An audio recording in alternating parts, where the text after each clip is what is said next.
Hello, and welcome to the Snoozy Scientist. Wherever you are in the world, I'm so glad you found your way here. This little pocket of space was made specially for you, a calm place to drift towards rest while still letting curiosity wander. Tonight, we're traveling back 20 million years to a time when Europe was ruled not by kings or empires, but by creatures that looked unsettlingly familiar. They were not human, not quite, but their faces would have stopped you in your tracks.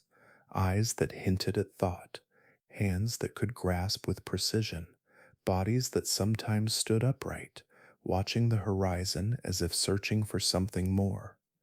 They lived millions of years before us, and yet they seemed to be walking toward the same destination. This was long before the Ice Ages, before mammoths, before the Neanderthals, or any of the early humans. At that time, Europe was warm, green, and alive, a continent of rainforests and rivers filled with apes that blurred the line between animal and ancestors. Scientists call this time the Miocene epoch, an age when Europe was a lush, tropical cradle of life. Forests stretched from Spain to the Black Sea, humming with birds, insects, and creatures that would one day evolve into legends. Here the first true apes of Europe emerged: Dryopithecus, Ouranopithecus, and Graecopithecus. They moved through the trees with the confidence of kings, walking upright when they chose to, using their hands to shape, to strike, perhaps even to explore. And then, one day, they were gone. Their forests vanished, their world collapsed, and their bones sank into the silence of deep time, waiting to be found again by curious hands millions of years later. But who were they? Were they apes, curious, intelligent, and doomed to vanish? Or were they something caught halfway between what we were and what we would become? Why did they rule here, in this forgotten corner of deep time? And why did they disappear so completely? Tonight, we'll follow their trail through ancient forests, vanished coasts, and the forgotten hearts of continents to meet the beings who almost became us. But before we begin, I'd love to know, where in the world are you listening from tonight, and what time is it there? Your comments always remind me how small this planet feels when curiosity connects us across oceans. If you're already enjoying this quiet space, it would mean so much if you tapped like or subscribed. And for those already subscribed, thank you for being part of this calm little corner of science. Now take a deep breath, let your shoulders soften, and together, let's step into the forgotten chapter of the apes that ruled Europe before us. When we step softly into the Miocene, Europe feels like a different planet. The air is thicker, carrying the perfume of wet leaves and flowering vines. Rain falls often and without warning, and sunlight filters through the canopy in golden ribbons that drift like smoke. The land that will one day hold mountains and cities is now a green sea of forests. From Spain to the Carpathians, trees knit together in vast jungles. Their roots twist into the damp soil, drinking from rivers that never freeze. Ferns rise shoulder high, and ancient oaks and figs stretch their arms toward the heavy sky. It is a continent breathing in rhythm with the rain. The Miocene epoch, stretching from roughly 23 to 5 million years ago, is a time of warmth and balance. The Earth's poles still hold ice, but not much. The sea levels are higher, and the winds that sweep across the Atlantic bring moisture inland, feeding the heart of Europe. Forests flourish where fields once were, and where future cities will stand. Trees hum quietly with cicadas and distant calls. Across these jungles move the giants of this forgotten Europe. Herds of prehistoric elephants wander through open clearings, their tusks long and curved like ivory crescents. Ancient rhinoceroses graze among palms. Crocodiles drift lazily in the wide brown rivers, waiting for fish that glitter like coins in the light. And above it all, the air is alive with the sound of wings, early songbirds, the ancestors of robins and finches, carrying melodies that have yet to meet human ears. The warmth makes the world generous. There is food everywhere, fruits, leaves, and seeds. Even the smallest creatures thrive. Shrews dart beneath the leaf litter, small deer pick their way along the river banks. And in the trees, something else is stirring, something that will one day whisper in our direction across millions of years. High above the forest floor, the branches sway under the weight of early apes. Their hands, flexible and strong, grasp the bark as they move with quiet certainty. They are not yet human, not even close, but they share the same patience, the same cautious curiosity. Here, in the long summer of the Miocene, primates find a paradise made for their kind. Europe's tropical forests are not a single unbroken green. Between the canopies, broad savannas stretch out, shimmering with heat. Grasses ripple like silk under the wind, and rivers carve through them, slow and brown and full of life. Along these borders of forest and plain, the apes learn to adapt. They move between trees and open ground, testing balance, exploring the light. This mix of jungle and meadow shapes them in ways no still forest could. Some learn to climb with ease, wrapping long arms around branches that twist like ropes. Others begin to spend time on the ground, their feet pressing into soil rich with decay and promise.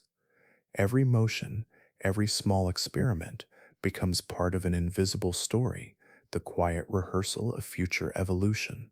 The climate's warmth holds steady for a long time, and with it comes abundance. Fruits ripen year round. Insects and birds spread seeds across wide territories. Water pools and lowlands where reeds and lotus-like plants bloom. There is no need to migrate far. Survival is not yet a struggle. Life, for a moment, is simply about existing in a world that seems endless. But even paradise carries hints of change. Here and there, the forest thins. Dry winds sometimes sweep from the east, bending the grasses flat. Mountains begin to rise as the earth shifts beneath the continent. Volcanoes breathe quietly in the south, shaping new soil with each exhale of ash. Nature, always restless, begins to sculpt the next act of its story. Still, for now, the balance holds. The rivers continue to flow, and the rain continues to fall. The apes, the elephants, and the crocodiles share the land without knowing how fragile their peace is. Each season repeats with familiar rhythm, fruiting, flooding, growing, resting.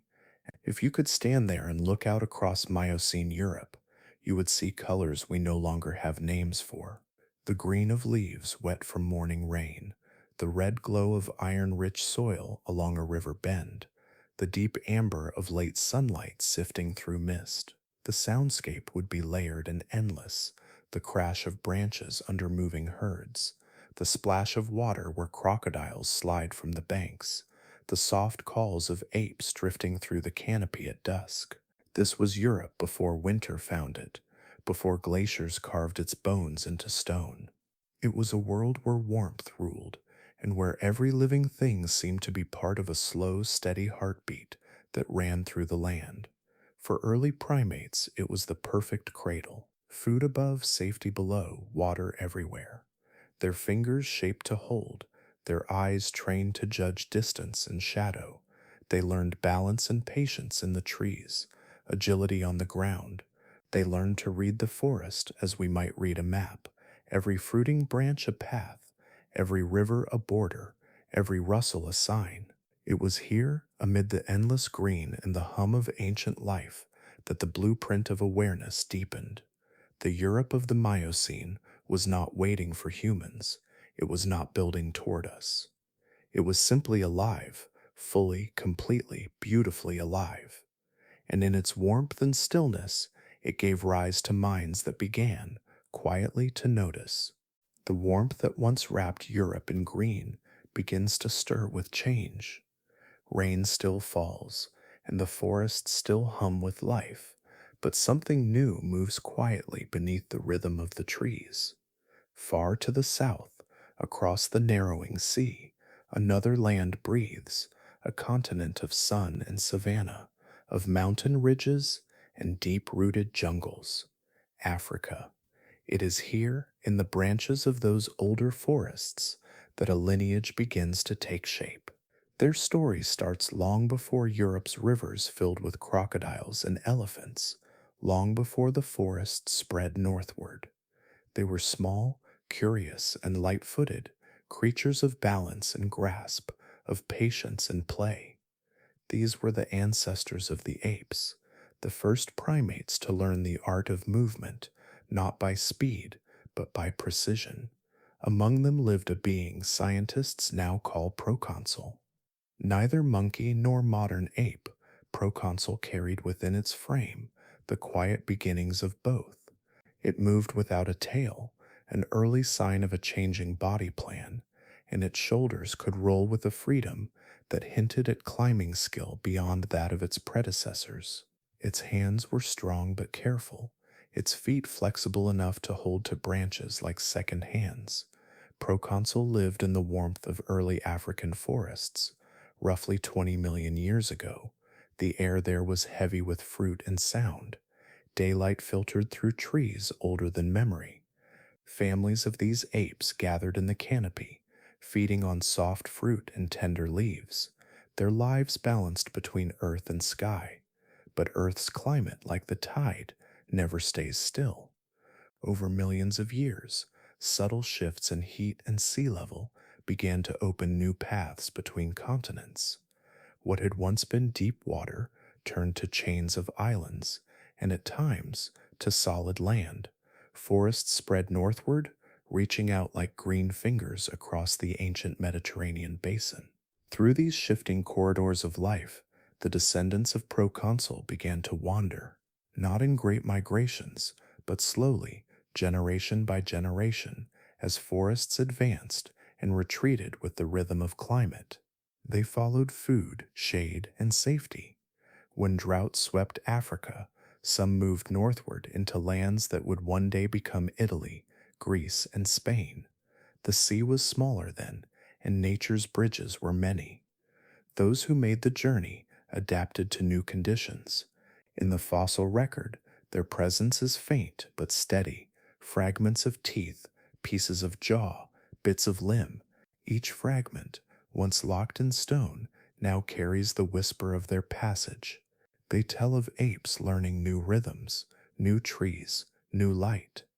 Among the first to leave a clear mark on European soil was Pliopithecus, found in layers of rock from France to Switzerland. It lived nearly 15 million years ago, a slender, long-limbed creature that spent its life among the forest canopies.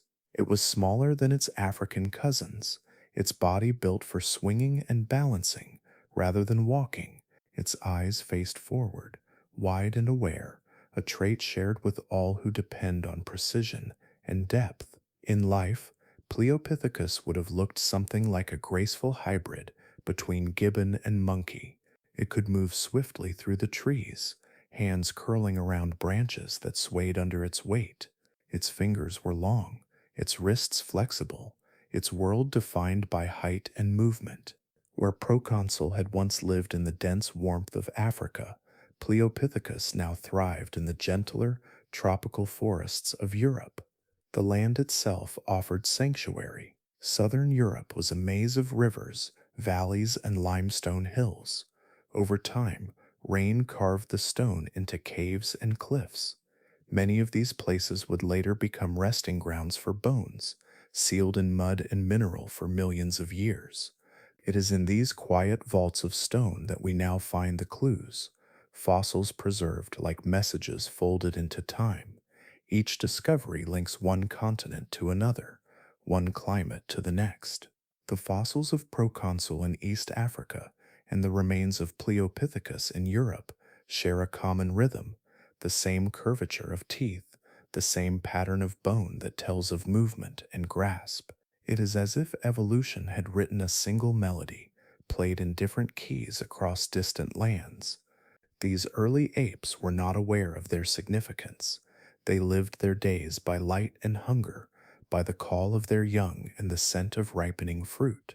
Yet in their quiet existence, they carried forward the foundations of all who would come after: the balance, the awareness, the ability to think with the hands as much as with the eyes.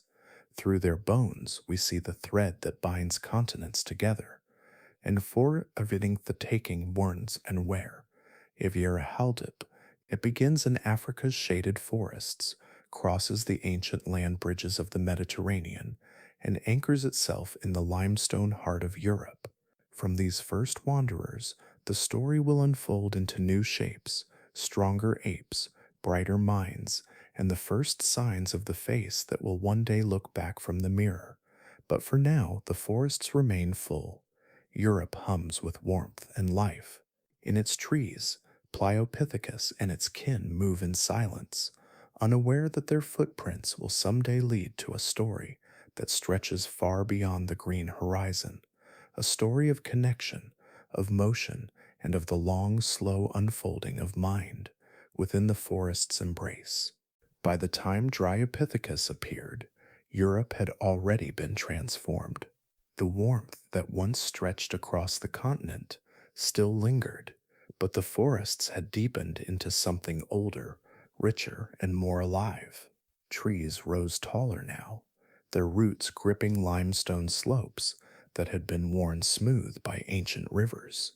The air hung thick with mist and the scent of fruit ripening under heavy leaves. It is in this green silence that Dryopithecus made its home. Its bones, later found in France, Spain, and Hungary, tell us about a creature built for balance and thought. Its arms were long, nearly as long as its body, with shoulders that could roll freely like those of modern great apes. Its wrists were flexible, built for swinging, climbing, and grasping branches with confidence. Yet its limbs show something else: an ability to walk on all fours along the ground when needed, its weight distributed carefully as if testing the earth beneath each step. To imagine Dryopithecus is to see a being between worlds.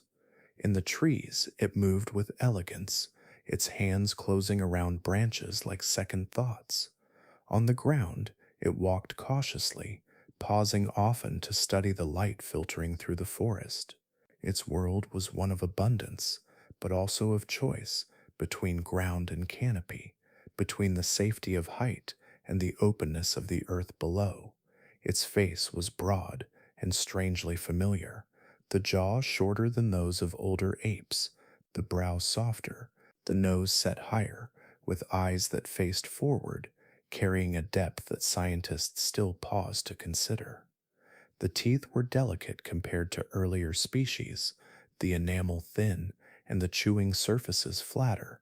These details suggest a diet that favored fruit over hard vegetation, but they also whisper of something more: an early shift toward the kind of anatomy that would one day define the lineage of great apes and humans. The brain of Dryopithecus, though still small, was slightly larger than expected for its body size. Within that extra space may have lived the beginnings of more complex social awareness, the ability to recognize intention, to remember paths, to choose. No tool has been found with its fossils, but its body tells of potential, of the quiet intelligence born from observation rather than invention. In the canopy, families of Dryopithecus likely gathered around fruiting trees.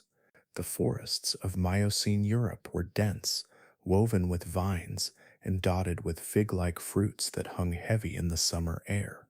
Mothers carried young across the branches, while others watched from the shade, grooming, resting, or feeding.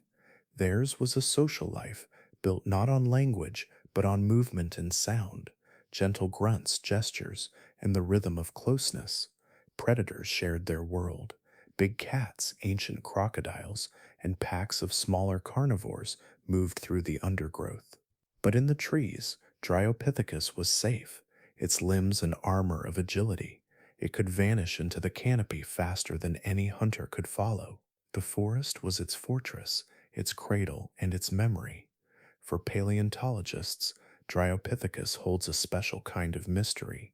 Its features bridge a gap between ancient primates, like Pliopithecus, and the later African apes, chimpanzees, gorillas, and humans. Its bones show a design that feels transitional, as if evolution was experimenting here, testing the limits of what an ape could become. Some fossils show the first signs of inner ear structures suited to upright balance, hinting at a more versatile way of moving through the world. In laboratories, researchers study thin slices of its teeth under microscopes, reading the fine lines that record seasons of life. The patterns of wear suggest diets rich in soft fruit, perhaps punctuated by times of scarcity, when leaves and bark became the only food.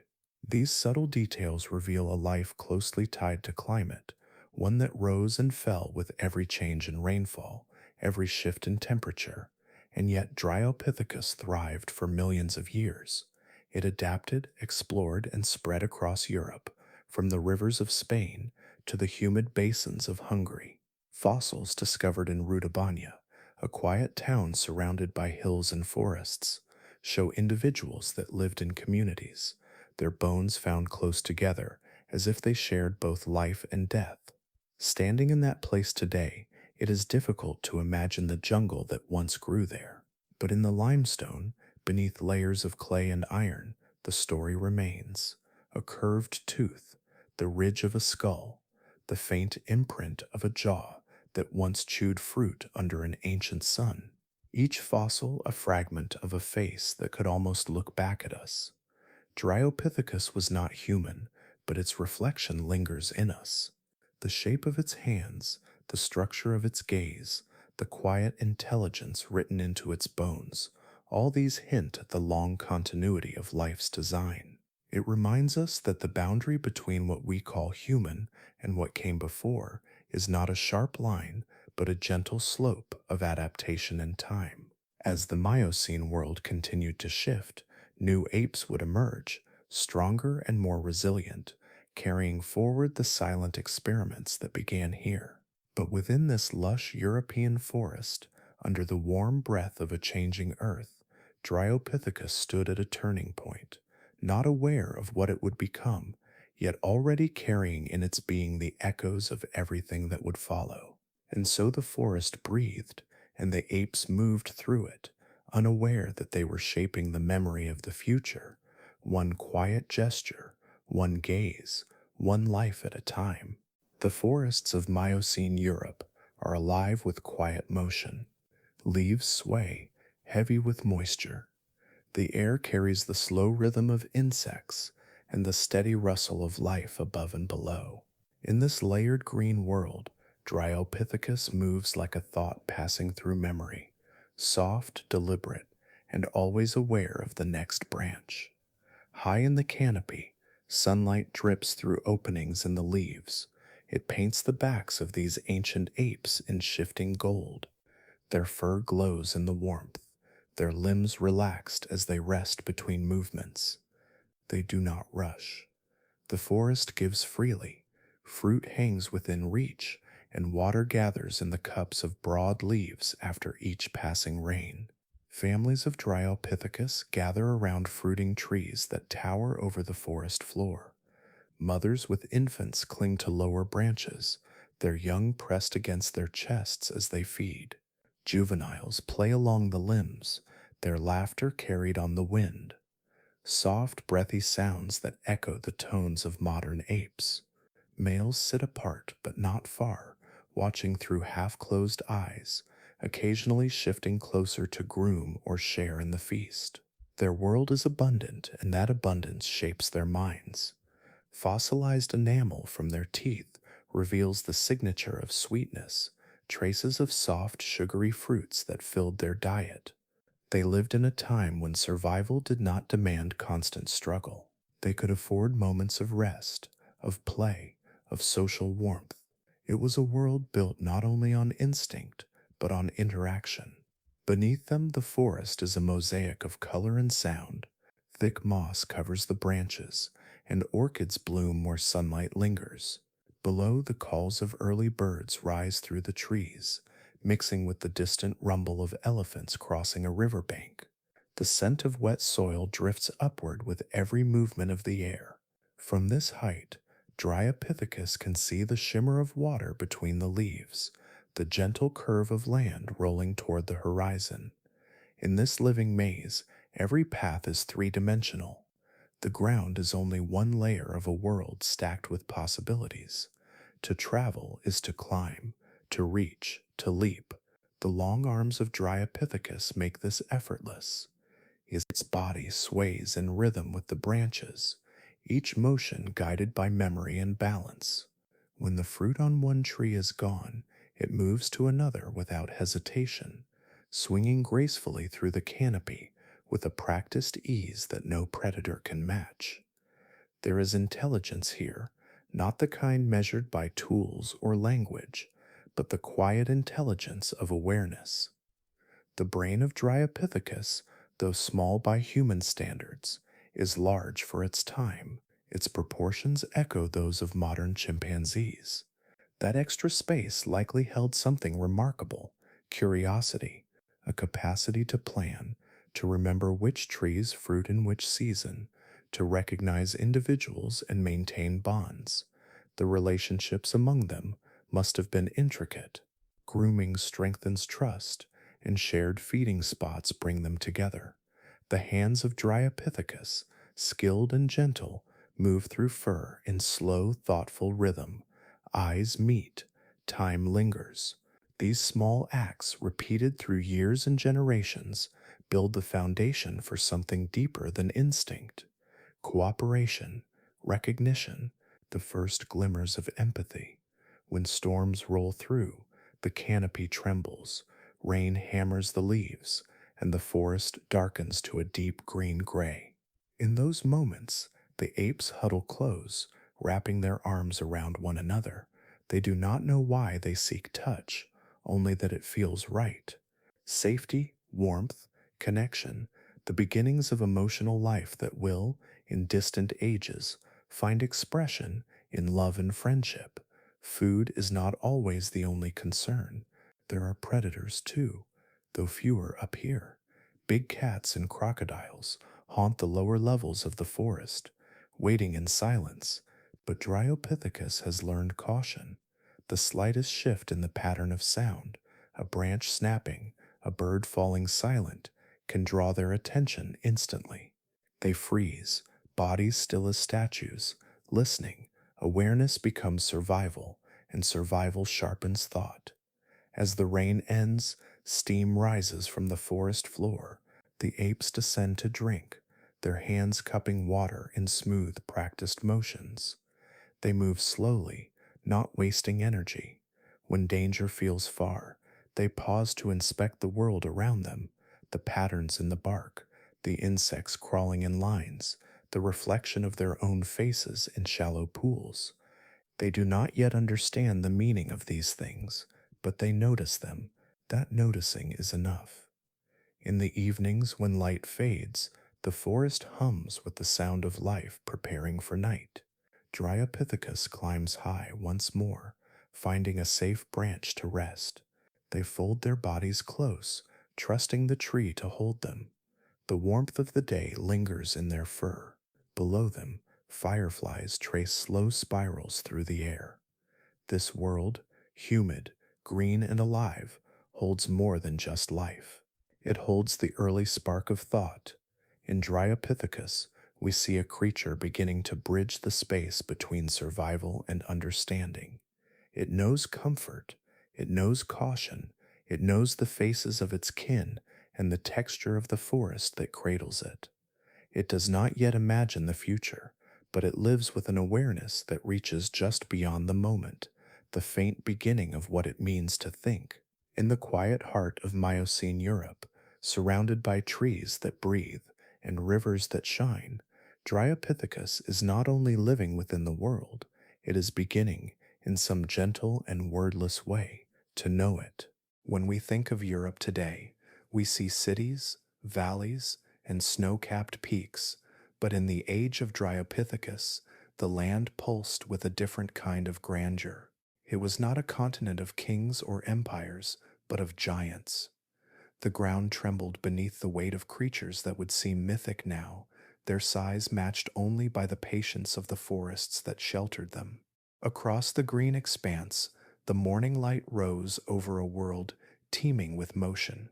Herds of immense rhinoceroses wandered through the clearings, their skin rough and gray, their horns gleaming in the soft dawn.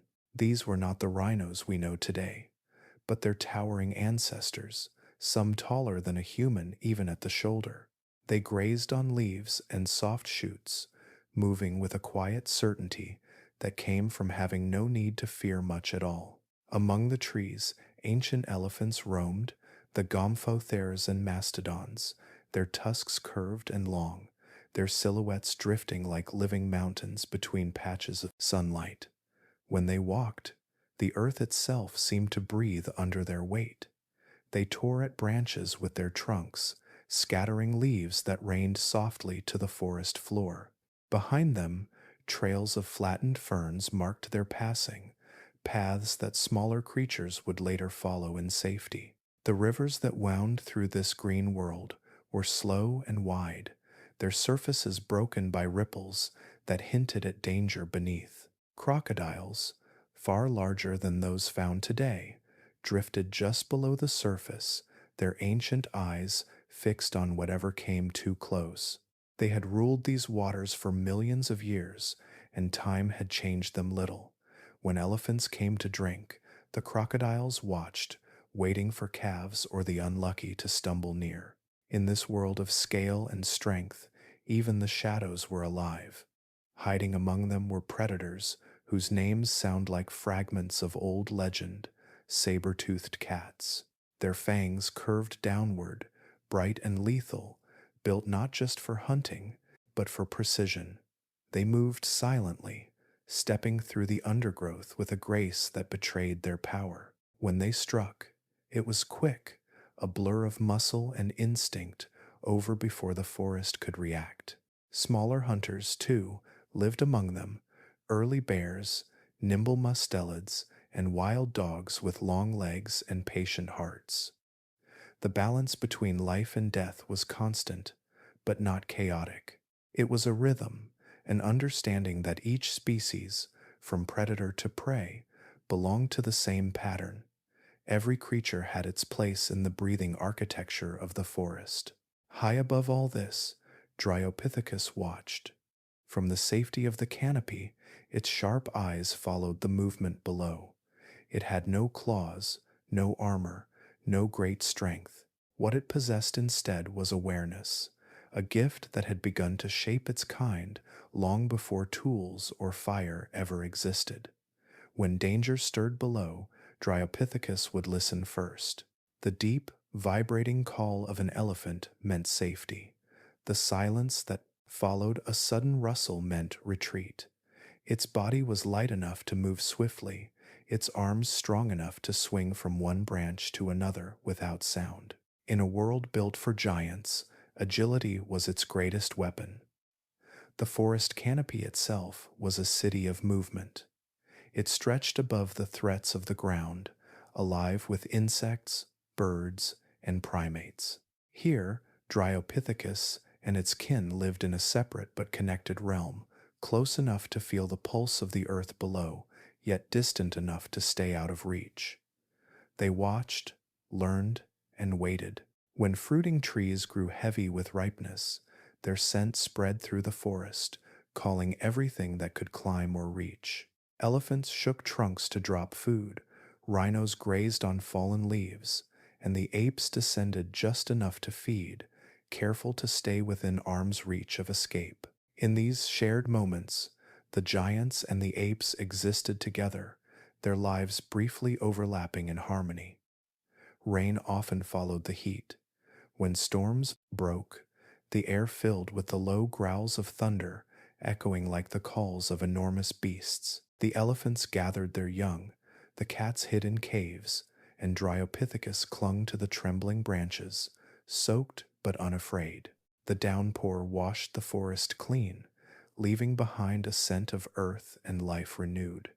Even the night belonged to giants. Under the dim glow of the moon, herds moved by instinct, traveling between feeding grounds. The sound of their footsteps blended with the hum of insects and the distant calls of nocturnal birds. In the trees, Dryopithecus watched the world glimmer in shades of silver, each movement below a part of the slow, endless dance of life. For millions of years, this balance endured. The apes did not rule this world.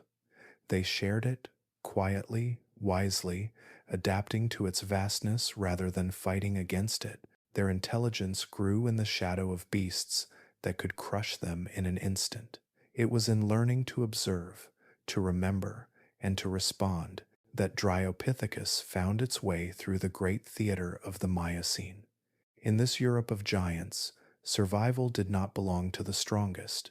It belonged to those who could listen, and Dryopithecus listened well to the deep calls of elephants, the hush of a predator's approach, the whisper of fruit falling in the night. Amid giants, it lived not by power, but by presence, finding its rhythm in a continent where every heartbeat, large or small, was part of the same ancient song. Time, in the quiet patience of earth, began to shift the rhythm once more. The Miocene warmth that had blanketed Europe for millions of years grew less certain. The rains came later, the air grew drier, and the forests that had stretched endlessly began to fragment. The green canopy that once covered the continent started to break apart into patches, like islands of shade floating in a widening sea of grass. For Dryopithecus and its kin, the change came slowly, but it came with certainty. The rivers still glistened beneath the sun, but their banks grew more open. The great fruiting trees became fewer, their roots now reaching deeper into soil that was beginning to dry. In between the forests, meadows spread, pale and golden under the long days of summer. The familiar hum of the jungle softened, replaced by the quieter chorus of insects and wind through grass. It was a world both familiar and foreign, and it asked new things of those who lived in it. Some of the apes, creatures, shaped by the safety of trees, stayed where the forests still held strong. They climbed higher, fed on leaves when fruits grew scarce, and learned to move more carefully among the thinning branches. Others, more curious or perhaps more desperate, began to explore beyond the shadows. They tested the open spaces, crossing between groves, their hands touching the earth more often than before. In this slow turning of time, new forms began to appear. Evolution, always quiet but never still, started to experiment with the descendants of Dryopithecus. In the thick forests, smaller and lighter apes emerged, their limbs built for speed among the treetops. They kept to the old ways, relying on height and fruit, their world still vertical and green. But on the edges of the forests, another kind of being was taking shape, heavier, broader, and more grounded. In the warm lowlands that would one day be called Greece, there lived a new species, Ouranopithecus.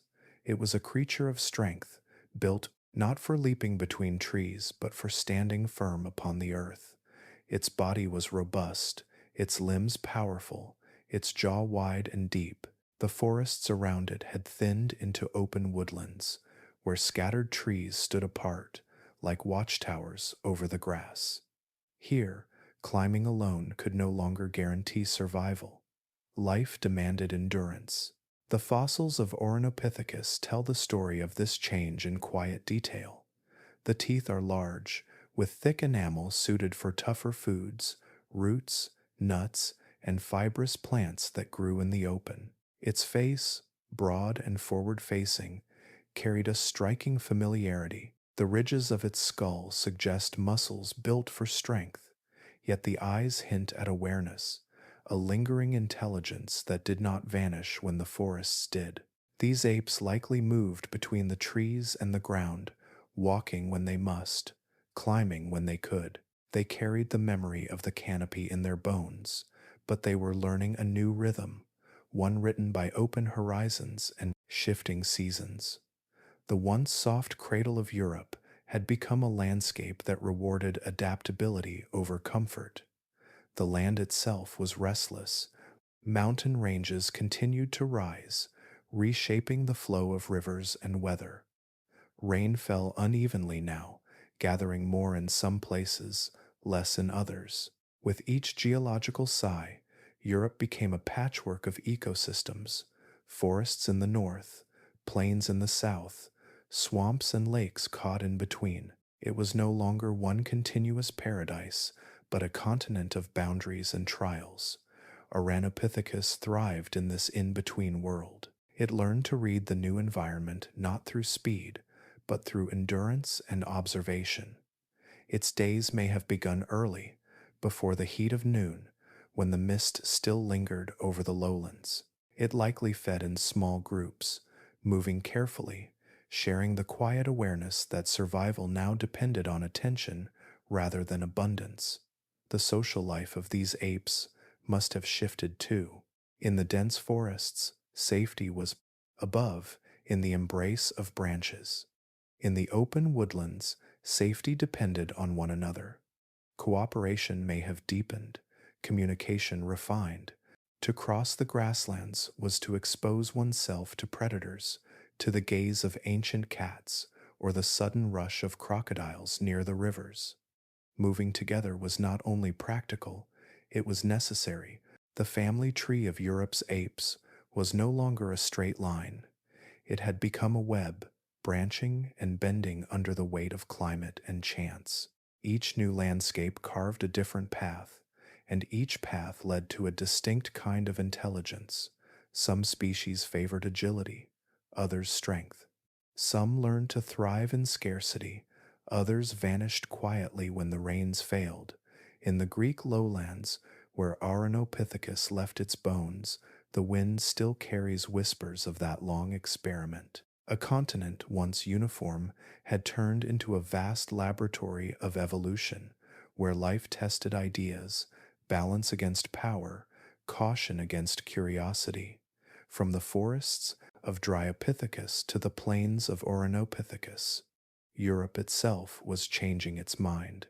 No longer the land of easy living and endless fruit, it was becoming something more complex, a place where adaptation required thought, where survival demanded awareness, and where the story of primates began to split into many futures, each shaped by the landscapes they dared to enter. And in that quiet divergence, the echoes of what it means to endure began to take form, not in dominance, but in understanding. The family tree was fracturing, yet through every broken branch, life continued to find new ways to reach the light. By the time Ouranopithecus appeared, the world it inherited was no longer the emerald continent that Dryopithecus had known. The air was drier now. The forests that once hummed with constant rain had retreated into patches of green scattered across wide, open plains. The rivers ran narrower, and the wind carried dust as often as it carried pollen. Europe was no longer a jungle cradle. It was a land learning to live without certainty. In what would one day be northern Greece, valleys stretched under a shimmering sun. The ground was pale and firm, the trees sparse but sturdy. Grasses swayed where once vines tangled, and herds of grazing animals left their prints in the soft soil. This was the home of Ouranopithecus, the so-called Greek ape, heavier, broader, and stronger than its forest-dwelling cousins. Its body spoke of adaptation. Where Dryopithecus had long arms made for the freedom of branches, Ouranopithecus carried itself differently. Its frame was solid, its chest deep, and its limbs more suited for the mixed terrain of woodland and open plain. The hands were still capable of gripping bark, but the feet told a new story. They bore the strength to stand and move upon the earth with more confidence than any ape before it. It was, perhaps, the first of Europe's apes to truly test the ground as home. The face of Ouranopithecus was wide and forward-looking, its jaw thick and powerful, held teeth coated in enamel strong enough to crush fibrous plants and seeds. These were the meals of a world in transition, foods that required endurance rather than elegance. Fossils show wear patterns that reveal a diet drawn from hardship, dry fruits, roots, and tough vegetation that survived when the softer abundance of the Miocene forests faded away. Yet it is the shape of the face, not the teeth, that catches the breath of scientists even today. The bones around the eyes sit closer together than in most apes, and the muzzle is shorter, flatter. When reconstructed, it carries an uncanny familiarity, as though it sits halfway between the countenance of an ape and something that would one day become human. It is not us, but it reminds us of us, a reflection flickering through deep time. Its eyes, large and set forward, offered a field of vision made for judgment and focus in the open spaces that mattered. Danger no longer came only from below or above, but from across the horizon. A predator's approach could be seen from afar, and awareness became a kind of armor. To survive here, Ouranopithecus needed not only strength, but foresight. The Greek lowlands of 9 million years ago were not barren. There were still trees for shade, and water flowed in narrow streams between cliffs of limestone. Herds of ancient gazelles grazed nearby. Rhinoceroses and early elephants wandered across the land, their shadows long and slow-moving. Big cats lurked along the edges, sleek and patient. Crocodiles basked in what remained of the rivers, their stillness broken only when the air shimmered with heat. In this world, Ouranopithecus lived a life of balance between caution and curiosity. Its groups, perhaps small families, moved together from grove to grove. The open plains demanded cooperation. Eyes had to watch in many directions, and calls carried farther in the dry air. It was a place where sound and gesture could mean survival. A warning grunt, a raised hand, a moment's stillness. These were the tools of communication before language found its voice. Where Dryopithecus once lived in a world of plenty, Ouranopithecus learned resilience. It faced not abundance, but challenge, and that challenge sculpted both its body and its mind. Intelligence was no longer only about finding fruit. It was about remembering where the last stream had flowed, about knowing when to move before the land grew bare. Walking upon the earth offered both risk and reward. On the ground, food was scattered but reachable. Water was easier to find, but so were predators. Each step demanded awareness. Its posture may not have been fully upright, but it carried a confidence that hinted at the direction evolution would someday take. It was not simply a climber anymore. It was a walker, cautious, thoughtful, watchful. Perhaps, in the long afternoons, when the heat softened and the air shimmered gold, Ouranopithecus would rest beneath the scattered trees, its broad face turned toward the horizon. It might have seen storm clouds gathering in the distance, or dust stirred by the passage of animals, and recognized the meaning of both. The Greek ape's bones, found millions of years later in dry rock and quiet earth, tell us of this moment in the grand experiment of life, the moment when intelligence began to serve endurance rather than curiosity alone. Its world was changing, and it changed with it, carrying within its shape the memory of forests and the promise of plains.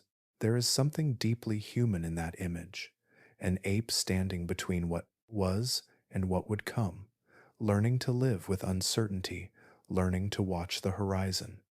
It did not know it stood at a crossroads, but its every step left a mark on the path that led, in time, to us. And in the warm dust of ancient Greece, beneath the heavy sky of the fading Miocene, Ouranopithecus walked softly, a creature of strength and patience, carrying the quiet wisdom of survival in a world that was beginning to forget the rain.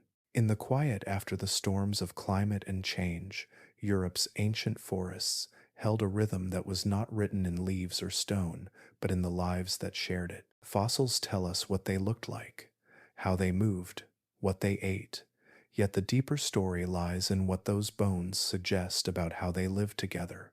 Beneath the silence of extinction, there are still faint traces of community. When paleontologists uncover fossils of Dryopithecus or Ouranopithecus, they sometimes find them not alone, but near others of their kind. Layers of sediment hold the remains of several individuals, buried close enough to hint at something beyond coincidence. These quiet arrangements suggest family groups, perhaps kin who lived and died together. No written records remain, but the closeness of these bones speaks softly of bonds that outlasted breath. In one site, in what is now Hungary, the fossils of multiple Dryopithecus individuals were found within the same ancient riverbed, caught in the silt of a flood that swept through millions of years ago. It is easy to imagine them gathering near the water, perhaps feeding or resting as they always had, their social ties strong enough that even disaster could not scatter them. The earth closed over them together, and when they re-emerged, they whispered of companionship. Social life leaves no clear fossil, yet it can be traced in patterns, in the way teeth wear down, in the size of brain cavities, in the subtle differences between male and female bones. Larger males suggest competition for mates, but smaller gaps between the sexes hint at more cooperative lives. The skulls of Dryopithecus and Ouranopithecus reveal brains proportionally closer to those of modern great apes, large enough for memory, recognition, and emotion. Inside those minds lived awareness, not just of self, but of others. To understand their societies, scientists look to those who still carry their echoes. In the jungles of Africa today, chimpanzees and gorillas live by rules older than humanity itself. Their groups move like slow rivers, flowing around obstacles, pausing to rest beneath fruiting trees. They share food, groom one another, and form alliances that can last years. Their gestures, a touch on the back, a shared glance, carry meaning. No one taught them language, yet their worlds hum with communication. It is not hard to imagine Dryopithecus living the same way. Mothers with infants pressed close, juveniles playing with bursts of energy that fade into laughter, older males sitting apart but within sight, the air between them filled with quiet understanding, grooming not only to clean but to connect, fingers running through fur in slow, reassuring rhythms. These moments would have shaped the foundations of intelligence long before tools or words. Social cooperation is not only about affection, it is about survival. In Europe's changing landscapes, fruit trees grew farther apart, predators roamed wider, and resources became unpredictable. To thrive in such a world, one had to share information, to learn from others which paths led to food or safety. The apes that watched and remembered, that moved together instead of alone, would have carried their lineage forward. Even in competition, there may have been nuance. Among modern chimpanzees, hierarchy does not always mean cruelty. Leadership can come through alliance and empathy as much as strength. Perhaps Ouranopithecus, with its powerful build and human-like gaze, lived in groups where dominance was balanced by cooperation, where survival required both courage and care. Their intelligence would not have felt like ours. It was quieter, woven into instinct and emotion rather than thought and reflection. But there would have been moments, fleeting and wordless, that hinted at understanding. When a mother comforted her frightened child, when one adult stayed behind as another struggled through the trees, when calls rang out to warn of danger, something passed between them that was more than reaction. It was connection. Culture, in its earliest form, may have begun here, not as art or technology, but as shared memory. A group that remembered where the safest trees were, or which fruit ripened first after the rains, carried a kind of knowledge that belonged to all. Over generations, that memory would deepen, passed through observation and imitation. It was not written down, but it lived in behavior, in rhythm, in trust. There is evidence that the bones of these apes healed after injury, meaning they lived long enough to recover, a sign that others may have helped them survive. A broken arm would have made climbing impossible for weeks, yet some individuals show healed fractures, implying they were cared for. Such gestures hint at empathy older than speech, compassion carried in hands that once brushed through fur instead of weaving tools. The intelligence of these apes was not measured in invention, but in attention. They watched the skies, the trees, and one another. They read emotion in posture and sound. Their minds were tuned to the needs of the group, to the subtle patterns that kept them alive together. It was this awareness, born of shared existence, that would one day become the seed of human society.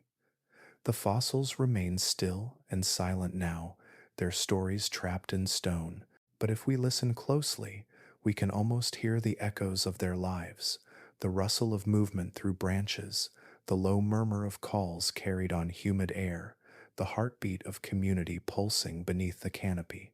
Long before the first words were spoken, before history took shape, there were bonds that required no language at all. In those bonds, the roots of intelligence deepened, not in solitude, but in connection. And in the quiet world of the ancient apes, that connection was everything. The world that had once shimmered with endless green began to fade. Around 9 to 8 million years ago, the balance that had shaped Europe's gentle warmth began to shift. The air cooled, quietly at first, then with growing certainty, the rhythm of rain slowed, seasons sharpened, the soft chorus of the Miocene forests thinned as the earth entered a long and patient transformation. Across the continent, change arrived not as a single event, but as a slow, inevitable drift. The familiar warmth that had wrapped Europe for millions of years ebbed away, carried by the turning of oceans and the shifting of continents. Mountain ranges rose higher, catching clouds before they could reach the heart of the land. The great inland seas withdrew, and the air grew drier. Forests that had once stretched like an ocean of green began to retreat. The vast canopies broke apart, fragmenting into scattered islands of woodland surrounded by widening plains. Where fruit trees had once fed the apes and birds of the Miocene, now grass took root. Tall, silver blades rippled in the wind where once vines had hung heavy with fruit. The apes that had ruled this continent, the descendants of Dryopithecus and Ouranopithecus, began to vanish. Their bodies had been shaped for climbing, their lives for plenty. The New World did not favor them. Fruit-bearing trees grew rare, and the forest floor, once thick with edible leaves and shoots, now baked beneath the sun. The decline was not sudden, but steady. Each generation found the forests thinner, the food harder to find, the rains less frequent. The once humid air grew heavy with dust. Rivers shrank into narrow ribbons of water, their beds cracked and pale during the long dry months. The calls that had once echoed through the canopies grew fainter, then fell silent in many places altogether. For millions of years, Europe had been a cradle of apes, a land where intelligence had flourished among abundance. Now it was becoming something else, a continent of contrasts, where survival required more than adaptation to trees. It demanded resilience, creativity, and a willingness to change with the land itself. Among the shrinking woodlands, a few small populations endured. They lived in the south, near what would one day be Greece, Bulgaria, and the edges of the Mediterranean. Here, moisture lingered in the valleys, and the last remnants of the old forests clung to life. The apes who stayed in these refuges were smaller, lighter, and perhaps more flexible in habit than their northern kin. They fed on whatever the changing land allowed, tough leaves, roots, seeds, and the occasional fruit that still ripened in the shade. In this narrowing world, intelligence became not a luxury, but a lifeline. The ability to remember where water pooled after the rains, to know which trees would bear even in drought, or to travel farther in search of food became the quiet difference between endurance and extinction. These last apes learned to live in the gaps between the forest and the plain, between what had been and what was coming. The fossil record tells this story through fragments. Layers of earth reveal a shift from humid soil to dustier sediments, from pollen of forest trees to that of grasses and shrubs.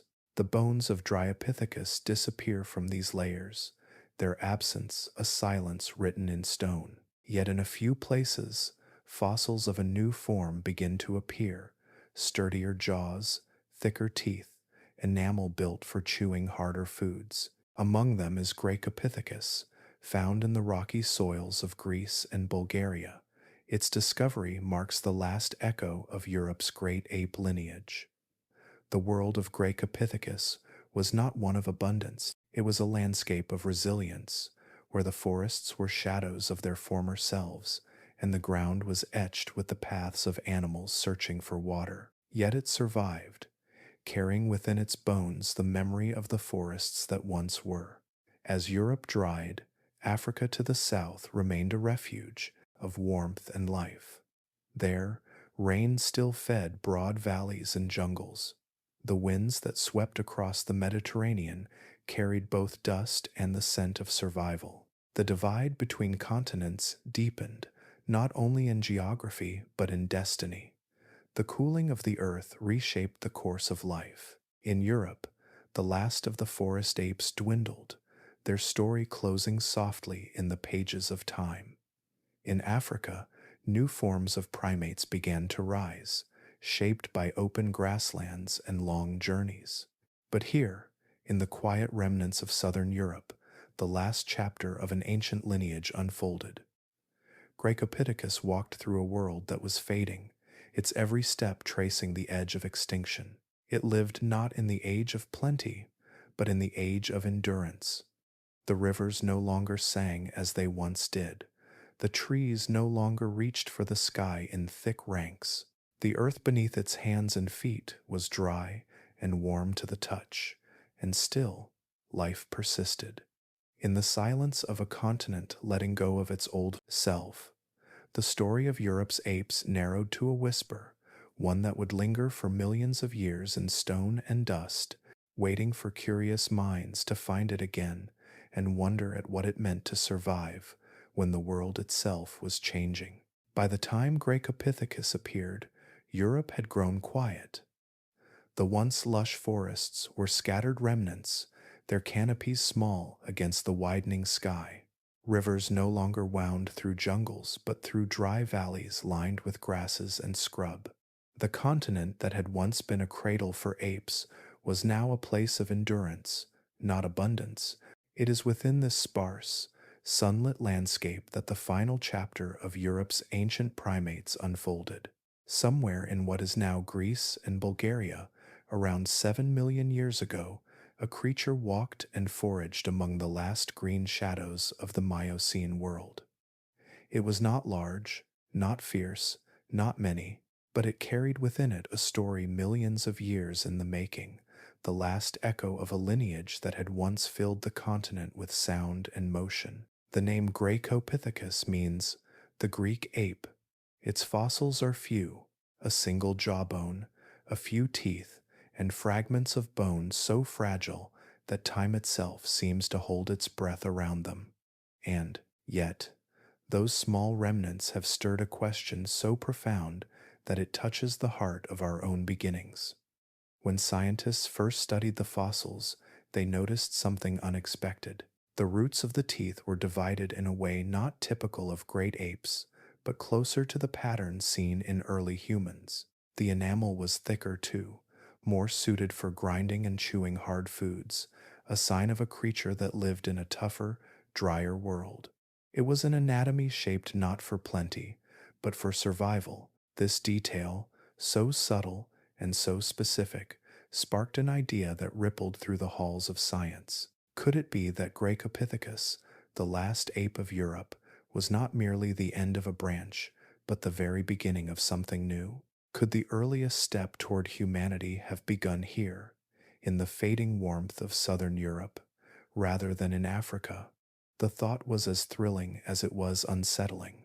For over a century, the story of human origins has pointed south to Africa's great Rift Valley, where fossils of our early ancestors lie preserved in volcanic stone. To suggest that the first hints of that story might begin elsewhere is to lift the edges of a deeply held map and glimpse a different shape underneath. Most scientists remain cautious. Fossils can mislead, and with so few bones, certainty drifts like dust on the wind. The similarities between Graecopithecus and early human ancestors may be coincidence, the result of parallel evolution rather than shared blood, but even so, the idea lingers, soft and persistent, a whisper from an ancient jaw that refuses to be ignored. What we do know is that Graecopithecus lived at the edge of survival. Its world was not a forest of plenty, but a patchwork of dry plains and shrinking woodlands. Food was harder to find. Fruits gave way to roots and seeds, and the animals that once filled the air with noise had moved south with the rain. In this changing world, endurance became the only form of intelligence that mattered. Perhaps Graecopithecus spent its mornings in the shade of low trees, searching the ground for fallen nuts or fibrous plants. Perhaps it moved slowly, pausing to listen for predators in the silence. It might have lived in small family groups, as many primates do, bound together not by abundance but by need. The open land would have forced them closer, every movement cautious, every glance shared. It was a quiet existence. There were no great migrations left to make, no new continents to conquer.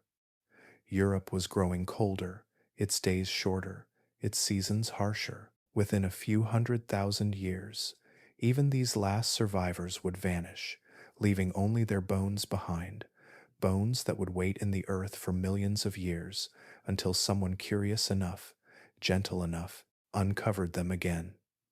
When those fossils were found, they carried no answers, only questions.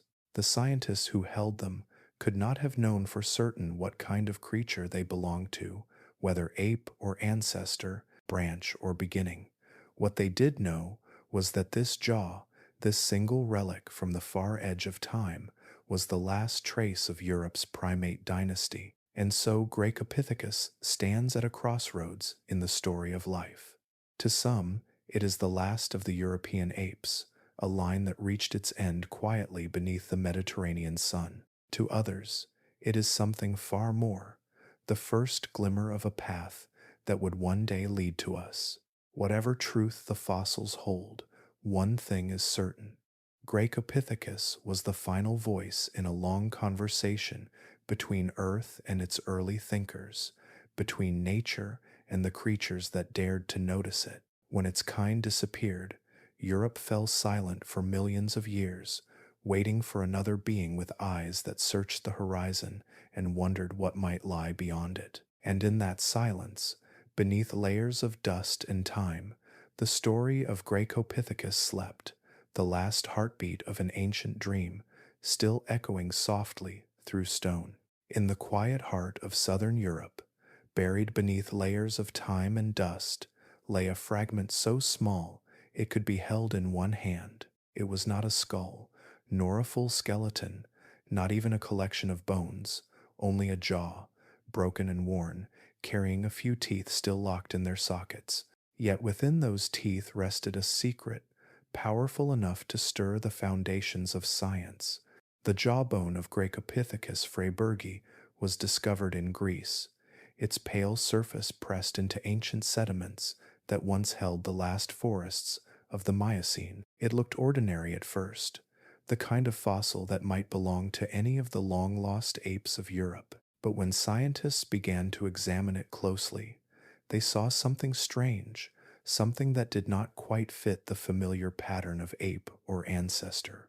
Under microscopes, the teeth revealed a landscape of tiny scratches and grooves, marks left by a life of chewing. To the trained eye, these marks form a kind of diary, recording the texture and toughness of foods eaten long ago. The teeth of Graecopithecus bore patterns unlike those of modern African apes. They were smoother, less chipped, the edges worn in a way that spoke of chewing softer, fibrous foods rather than tearing or crushing. But the most curious detail was not on the surface at all. It was hidden inside, in the roots. Where most ape molars have several separate roots, the roots of Graecopithecus seem to fuse together. This trait, delicate and precise, mirrors what is seen in early human ancestors like Australopithecus, who lived millions of years later in Africa. Such fusion changes how force travels through the jaw when chewing. It hints at a different posture of the head and mouth, one adapted not just for hanging from trees, but for spending time upright, facing the world in a new way. It was this detail that made scientists pause. The roots were small things, but they carried an enormous question. Could Graecopithecus, the last ape of Europe, have shared more than coincidence with the earliest members of the human line? For over a century, the story of human origins had a clear setting. Africa, the cradle of our kind, the place where the first upright apes took their steps toward becoming human. But the jawbone from Greece suggested a different possibility, a quiet rebellion in the fossil record. If these roots truly belonged to a relative of ours, then perhaps the first faint movements toward humanity began not under African skies, but here, in the dying forests of Europe. The thought spread quickly through the scientific world, stirring both excitement and resistance. For many, the evidence was too thin, the fossil too fragmentary to rewrite such a vast and sacred story. Others saw in it the beauty of possibility, a reminder that evolution is not a straight road, but a web of paths crossing and diverging, each one shaped by chance and change. The more the fossil was studied, the more questions it raised. The thickness of the enamel, the angle of the jaw, the pattern of wear, each clue pointed in a slightly different direction, like trails branching through a misted forest. Was Graecopithecus an ancestor of us all, or simply a cousin, shaped by the same conditions that would later mold early humans in Africa? The answer, for now, remains suspended in time, as delicate as the fossil itself. Still, even uncertainty can hold wonder. Imagine the creature this jaw once belonged to, moving through the dry plains of ancient Greece. The air is heavy with dust, the trees are sparse, and the rivers run shallow. It pauses beneath a lone fig tree, pulling at the branches, chewing carefully. Its hands are strong, its body compact, its movements cautious but sure. When it raises its head, it looks across a world in transition, a landscape fading from green to gold, from forest to savanna. That single motion, that glance across an open horizon, carries a quiet echo of something that would come long after: awareness, the kind that watches and remembers, that notices the shifting of seasons and the distance of storms. Perhaps the same awareness that would, millions of years later, lead another species to uncover its bones and wonder if it was seeing the first reflection of itself. Science is built upon moments like this, moments where the smallest detail can open a doorway to the vast unknown. The jawbone of Graecopithecus is one such doorway. It reminds us that the line between ape and ancestor, between ending and beginning, is not drawn in certainty but in discovery. And so, in a handful of ancient teeth, we glimpse not just an ape at the edge of extinction, but a flicker of continuity, a pattern written into bone and enamel that connects past to present. Whether or not Graecopithecus stands in our lineage, it holds a place in the long memory of life. It was the last to chew the fruits of Europe's dying forests, the last to stand beneath its fading trees, and within its teeth the earth left behind. A whisper, a trace of a future it could not have imagined, carried forward in the roots of a smile millions of years away. The land beneath the last apes of Europe did not stay still. It never does. Far below the surface, deep within the Earth's crust, slow rivers of molten rock shifted and pressed, pulling continents together in an ancient dance of collision. The edges of Africa and Eurasia met like the grinding of immense stone plates, their pressure bending mountains upward and swallowing valleys whole. The world that Graecopithecus once walked upon began to fracture, reshape, and sink. This was the birth of the Mediterranean Sea, not as we know it today, wide and blue, but as a restless newborn body of water, rising and falling in rhythm with the planet's slow heartbeat. In the beginning, there was no clear boundary between Europe and Africa. Land bridges stitched the two together, allowing animals and plants to wander freely between continents. Herds crossed open plains where the sea now lies. Forests stretched from the Balkans to North Africa, and rivers carried their sediments across both worlds. But as the continents pressed closer, the earth's skin buckled. Valleys deepened, the seas that had been shallow basins filled and emptied again, and again, a world caught between land and water. From the air, if one could have seen it then, the land might have appeared broken and strange. New islands emerged like green beads scattered across a pale, shimmering sea. Others sank beneath rising waters, leaving only their peaks visible as mountain islets. Coasts were redrawn again and again as the Mediterranean took shape, first as a chain of enclosed lakes, then as an open sea that would one day link the continents in trade and memory. For the creatures that lived upon this changing land, every movement of the earth carried consequence. Forests became isolated on high ground. Populations were trapped on islands that once had been hills. Rivers changed course, cutting through new valleys and leaving animals stranded on one side or the other. Evolution, which had once flowed smoothly across a vast continent, now began to split into many small experiments. Some apes found themselves confined to shrinking pockets of woodland. With food growing scarce and forests retreating, they adapted in silence. Their bodies grew smaller, lighter, more suited for survival in limited spaces. They learned to make do with what they could find: tough seeds, dry leaves, roots hidden beneath cracked soil. Others, cut off on newly formed islands, faced an even stranger challenge. Isolation brought freedom from predators, but it also brought constraint. Without the exchange of genes or the guidance of migration, each population began to drift along its own path, shaped by the quirks of its island home. On one island, an ape might evolve thicker enamel to chew the fibrous plants that dominated its landscape.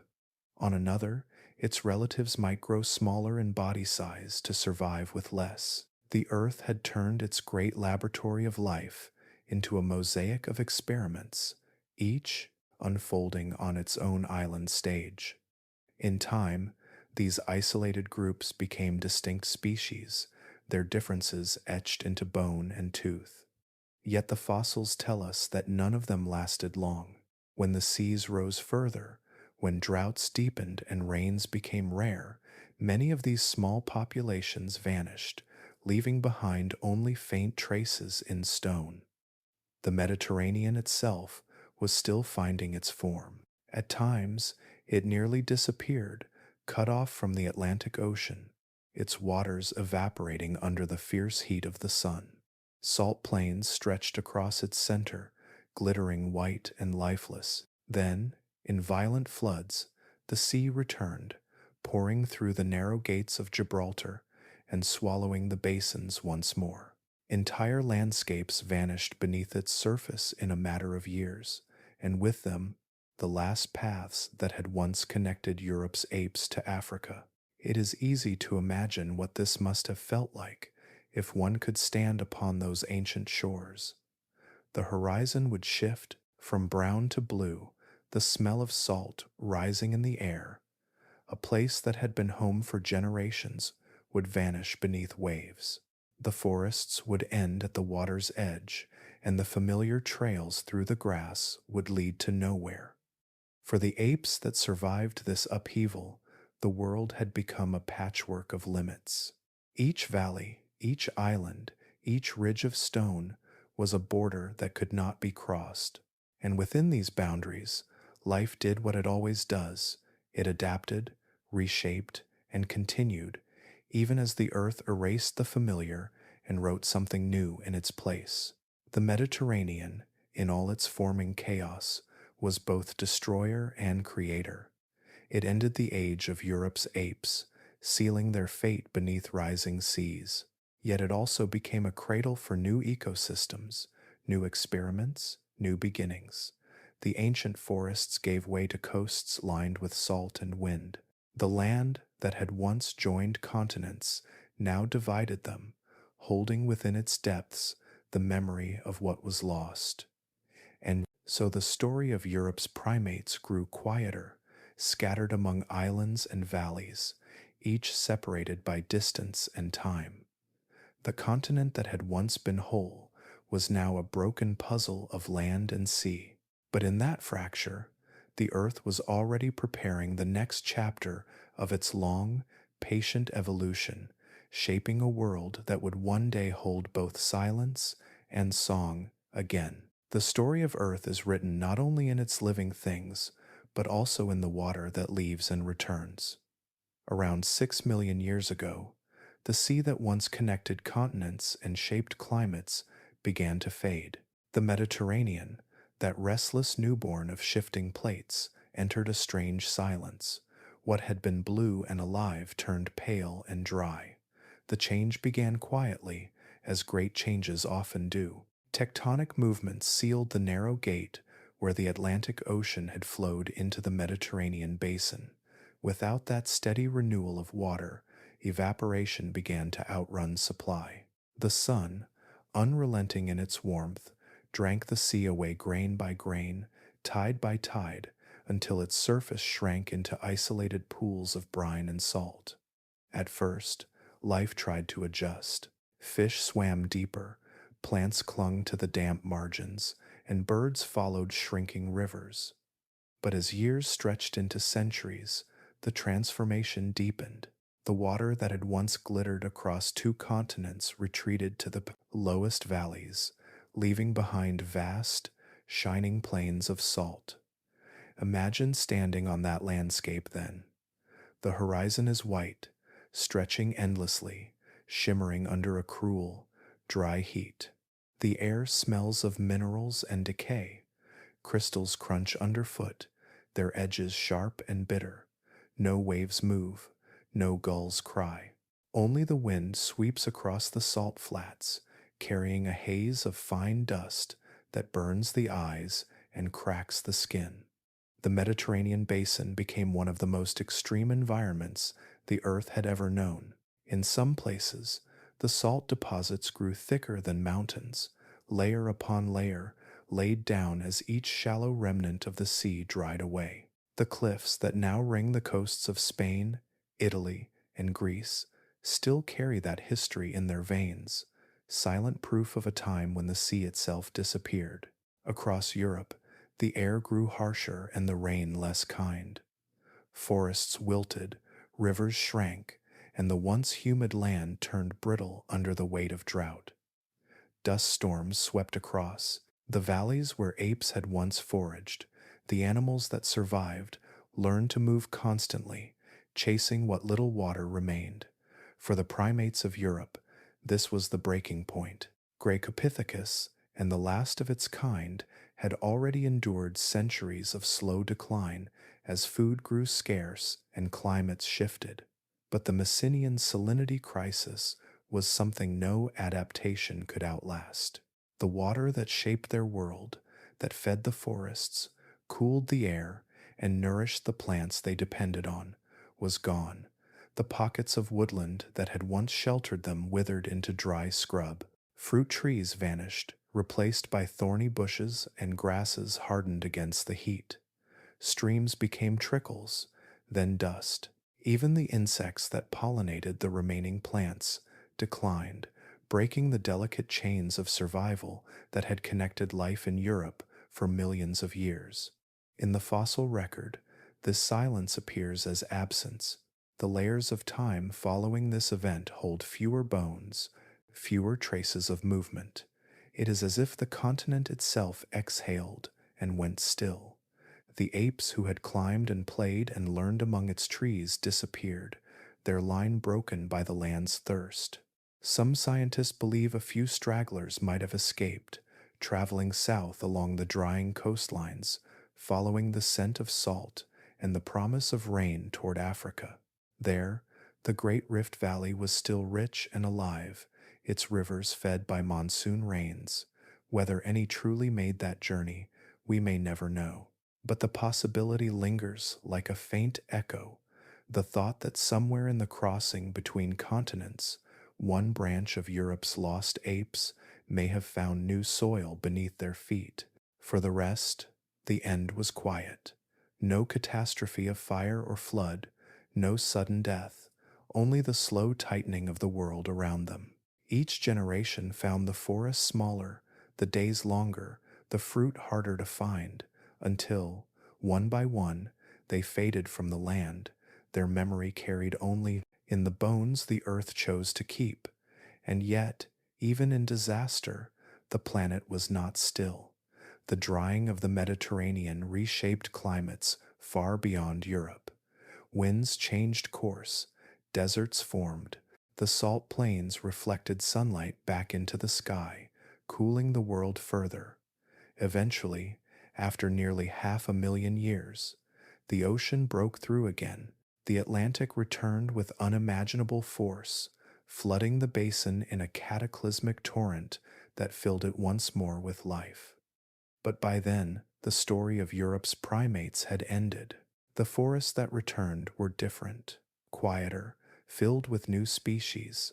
The lineage that had watched the Mediterranean rise and fall was gone, its final chapter buried beneath layers of salt and stone. When we walk the coasts of southern Europe today and look upon the calm blue sea, we are seeing only the surface of that memory. Beneath the waves lie valleys that once baked under the sun, plains that once bore the footprints of creatures who would never see the world again. The Mycenaean salinity crisis was both an ending and a beginning. It marked the close of one age and the quiet preparation of another. For in the drying of the sea, the earth was shaping the stage for what would come next, a new balance of land and water, a new rhythm of life waiting for its chance to rise again. And though the apes of Europe were gone, the story they began would continue, carried forward in another land, beneath a different sky.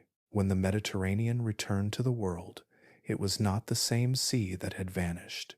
Its rebirth was sudden and violent. Yet when the water finally settled, the silence it left behind was heavier than before.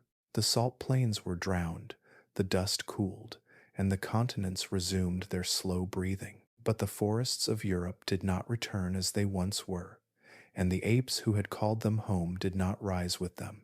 Their story ended not with a single disaster, but with a long, soft decline, the kind that leaves no echo.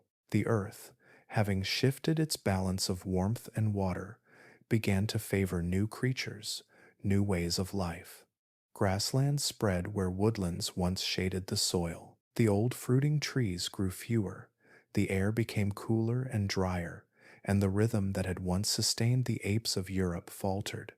The fossil record tells the story not in drama, but in absence. For millions of years, the layers of sediment that held bones and teeth spoke clearly of their perdition, presence, Dryopithecus, Ouranopithecus, Graecopithecus.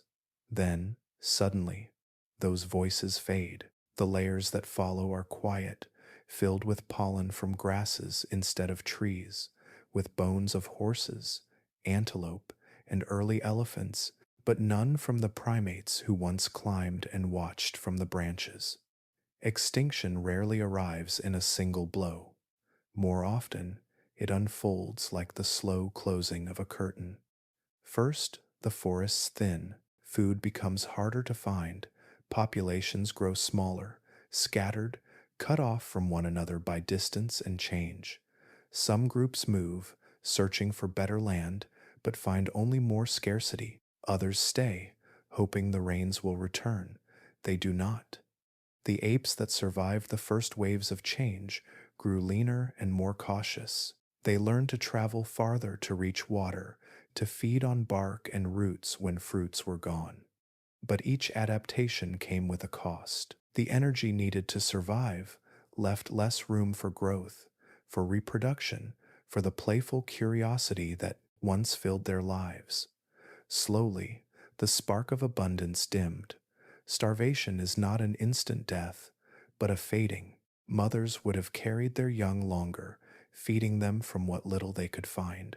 Males would have wandered alone, crossing empty stretches of land where trees no longer grew. The songs of birds would have been quieter, the forests filled with more wind than life. Disease followed hunger, preying on bodies already weakened, spreading silently through small groups. And as numbers dwindled, so too did the chances of remembrance. To leave a fossil is a rare privilege. It requires luck, timing, and circumstance, death near water or mud, burial before decay, and protection from the teeth of scavengers. Most creatures disappear without trace, their bones scattered, their stories lost to the weather. For the last European apes, this fate was almost certain. What we do not find in the rock tells us as much as what we do. The gaps between fossils are years turned to centuries, centuries to millennia. A missing tooth in one layer becomes a vanished species in the next.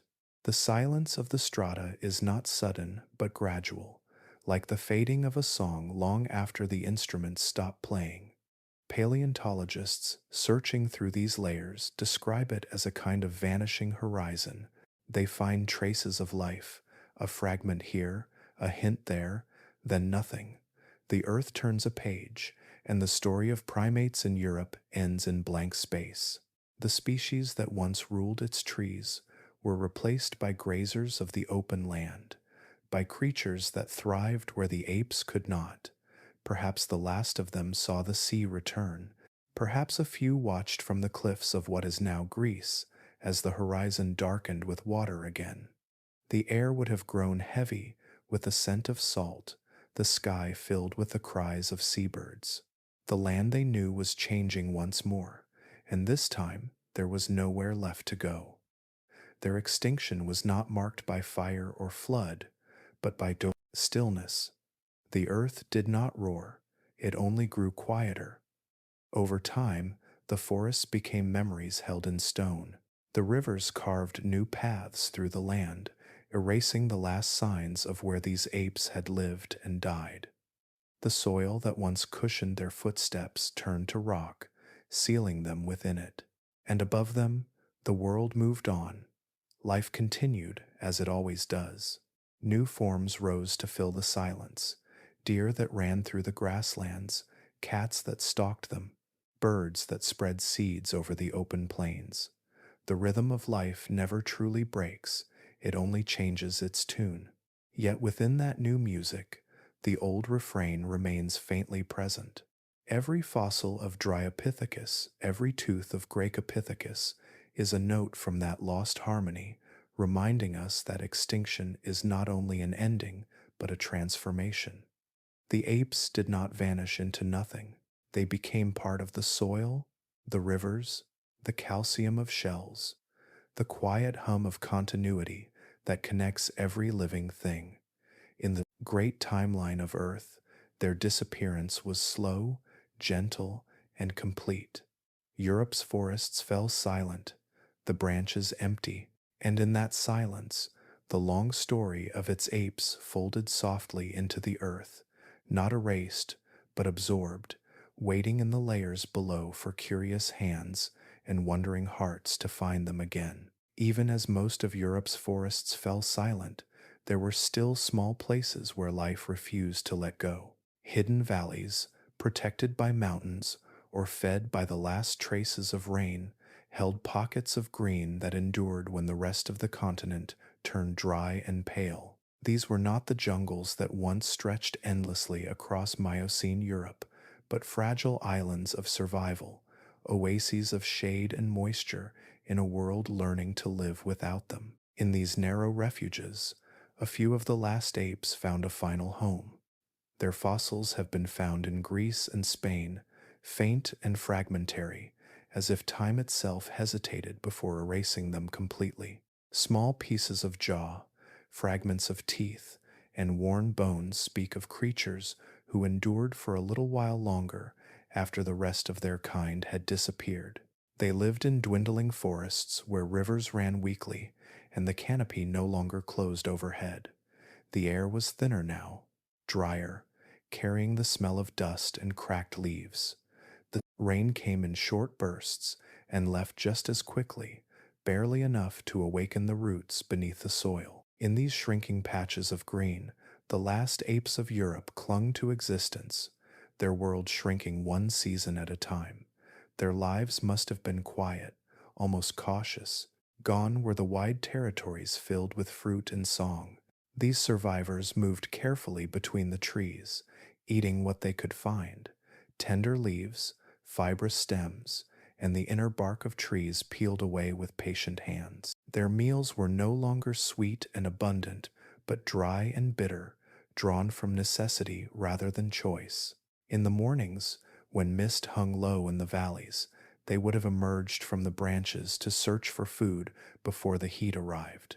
Families huddled close, their movements slow and deliberate. The young, fewer than before, learned to climb among sparser branches, their play subdued but persistent. Each day was a balance between hunger and endurance, between holding on and letting go. The forests they inhabited were scattered, separated by stretches of open ground that grew wider each year. Traveling between these pockets of trees would have been dangerous. Long journeys across land, where shade was rare and predators could see from afar. Still, instinct and memory might have guided them, leading them to familiar groves where water still lingered beneath the soil. The fossils of these survivors carry the weight of those last generations. Their teeth show wear from tougher foods, the kind that would have demanded stronger jaws and longer hours of chewing. Their bones suggest leaner bodies, built not for comfort but for endurance. Evolution had begun to favor resilience over strength, patience over abundance. Yet even adaptation has limits. When a habitat becomes too small, when food grows too scarce and climates too harsh, there comes a point when life cannot bend further without breaking. The apes of southern Europe reached that edge. The valleys that once protected them eventually dried, their streams fading into dust. The last groves of trees thinned, and the soil cracked where roots once drank. Some scientists believe that a few of these populations did not perish in Europe at all. Perhaps, as the climate worsened, they moved south, following the last corridors of green across land bridges that still connected Europe to Africa and Asia. The world was changing, but not yet fully closed. The Mediterranean was smaller then, its boundaries shifting with every rise and fall of sea level. It is possible that a few families of apes, quiet travelers of twilight forests, made the long journey back toward warmer lands. If they did, their trail has long since faded. Fossils from this time grow fewer and harder to find, each discovery a whisper rather than a statement. The earth does not record every life, only moments of coincidence, a death near mud, a river that buried instead of washed away. For most of these final apes, there was no such preservation. Their stories were carried away by the wind, their bones scattered by rain and time. What remains are traces, suggestions of presence, rather than certainty. A tooth in Greece, worn but intact. A jaw fragment in Spain, lying among layers of silt that once held roots. Together, they tell of endurance, not triumph, of a species that refused to vanish all at once, that lingered in the corners of a fading continent. And so, the last of Europe's primates lived out their days quietly, unaware that their kind would soon disappear from these lands forever. When the final forests fell silent, their world ended not with catastrophe but with stillness. The wind returned to the empty valleys, carrying dust where once there had been laughter and movement. Yet, in that stillness, evolution continued to listen. In Africa, far to the south, new apes were rising, small, upright, thoughtful. They too were shaped by drought and distance, by the same struggle that had humbled their European cousins. Life, though divided by water and time, was still connected by its will to adapt. The last apes of Europe left no monuments, no marks upon the land, only the faintest fossils and the memory of persistence written into the bones of time. They were the closing note of a song that had played for millions of years, fading slowly into silence, but never entirely lost. For in every creature that came after, in every eye that searches the horizon, every hand that reaches, there remains a quiet echo of those who once survived on the edge. While Europe's forests fell silent, another world was awakening far to the south. Across the African continent, the land was alive with light and motion. The air shimmered with heat, the soil rich with scent. Where rivers wound through open plains, the grasses swayed like golden seas beneath the sun, and in those vast spaces, something new was quietly taking shape. It was around this time, near the closing of the Miocene and the dawn of the Pliocene, that new faces began to appear among Africa's creatures, faces that bore the faintest reflections of what would one day look back from a mirror. Their names, given long after by the hands of scientists, would become symbols of beginnings. Sahelanthropus, Ouran, Ardipithecus. Their fossils are few, fragments of skulls, bits of leg bones, pieces of teeth, yet in those fragments lies the turning of an age. These were not forest apes, in the old sense, nor were they yet human. They belonged to a world still wild, still raw, but their bodies carried quiet hints of something extraordinary. The shape of their pelvis, the curve of their femurs, the angle of their spines, all suggested a creature learning to balance between two worlds. They could still climb, their long arms gripping branches as their ancestors had for millions of years, but their legs had begun to tell a different story. They were built to walk, to stand upright on open ground, to see farther across the grass. Walking was not yet graceful. It was an adaptation born of necessity, a rhythm tuned to survival. The forests that once covered Africa were thinning, giving way to open woodlands and grasslands. Food no longer clustered above in endless fruiting trees. It spread out across the plains, scattered and seasonal. Those who could move between forest and field found new opportunities and new challenges. Sahelanthropus chadensis, known from a single skull found in Chad, lived around 7 million years ago, not far in time from Europe's last apes. Its face was flatter than any ape before it, its eyes set forward, its teeth smaller. It looked both ancient and familiar, as though the earth itself was experimenting with the idea of what might come next. Then came Ouranopithecus in Kenya, whose thigh bones tell us it could stand and walk with confidence, though still climb when it needed to. And later, Ardipithecus ramidus, found in Ethiopia, carried a delicate balance of traits, feet adapted for grasping, yet hips shaped for upright steps. These beings were explorers of posture, travelers between worlds, guided by the slow patience of evolution. Their lives unfolded beneath skies heavy with light. Herds of early antelope grazed the plains, crocodiles lurked in the rivers, and birds filled the dawn with cries that echoed across miles. Watering holes became meeting places, not only for animals but for ideas, for competition, observation, learning. Each generation watched and adapted, remembering paths, finding new ways to reach food and safety. The first signs of social life were already present. These early hominins likely lived in small groups, moving together through their shifting world. Their smaller canine teeth, compared to those of other apes, hint at a change in behavior, less driven by violent competition, more by cooperation. A gentler kind of intelligence was emerging, one rooted in awareness of others.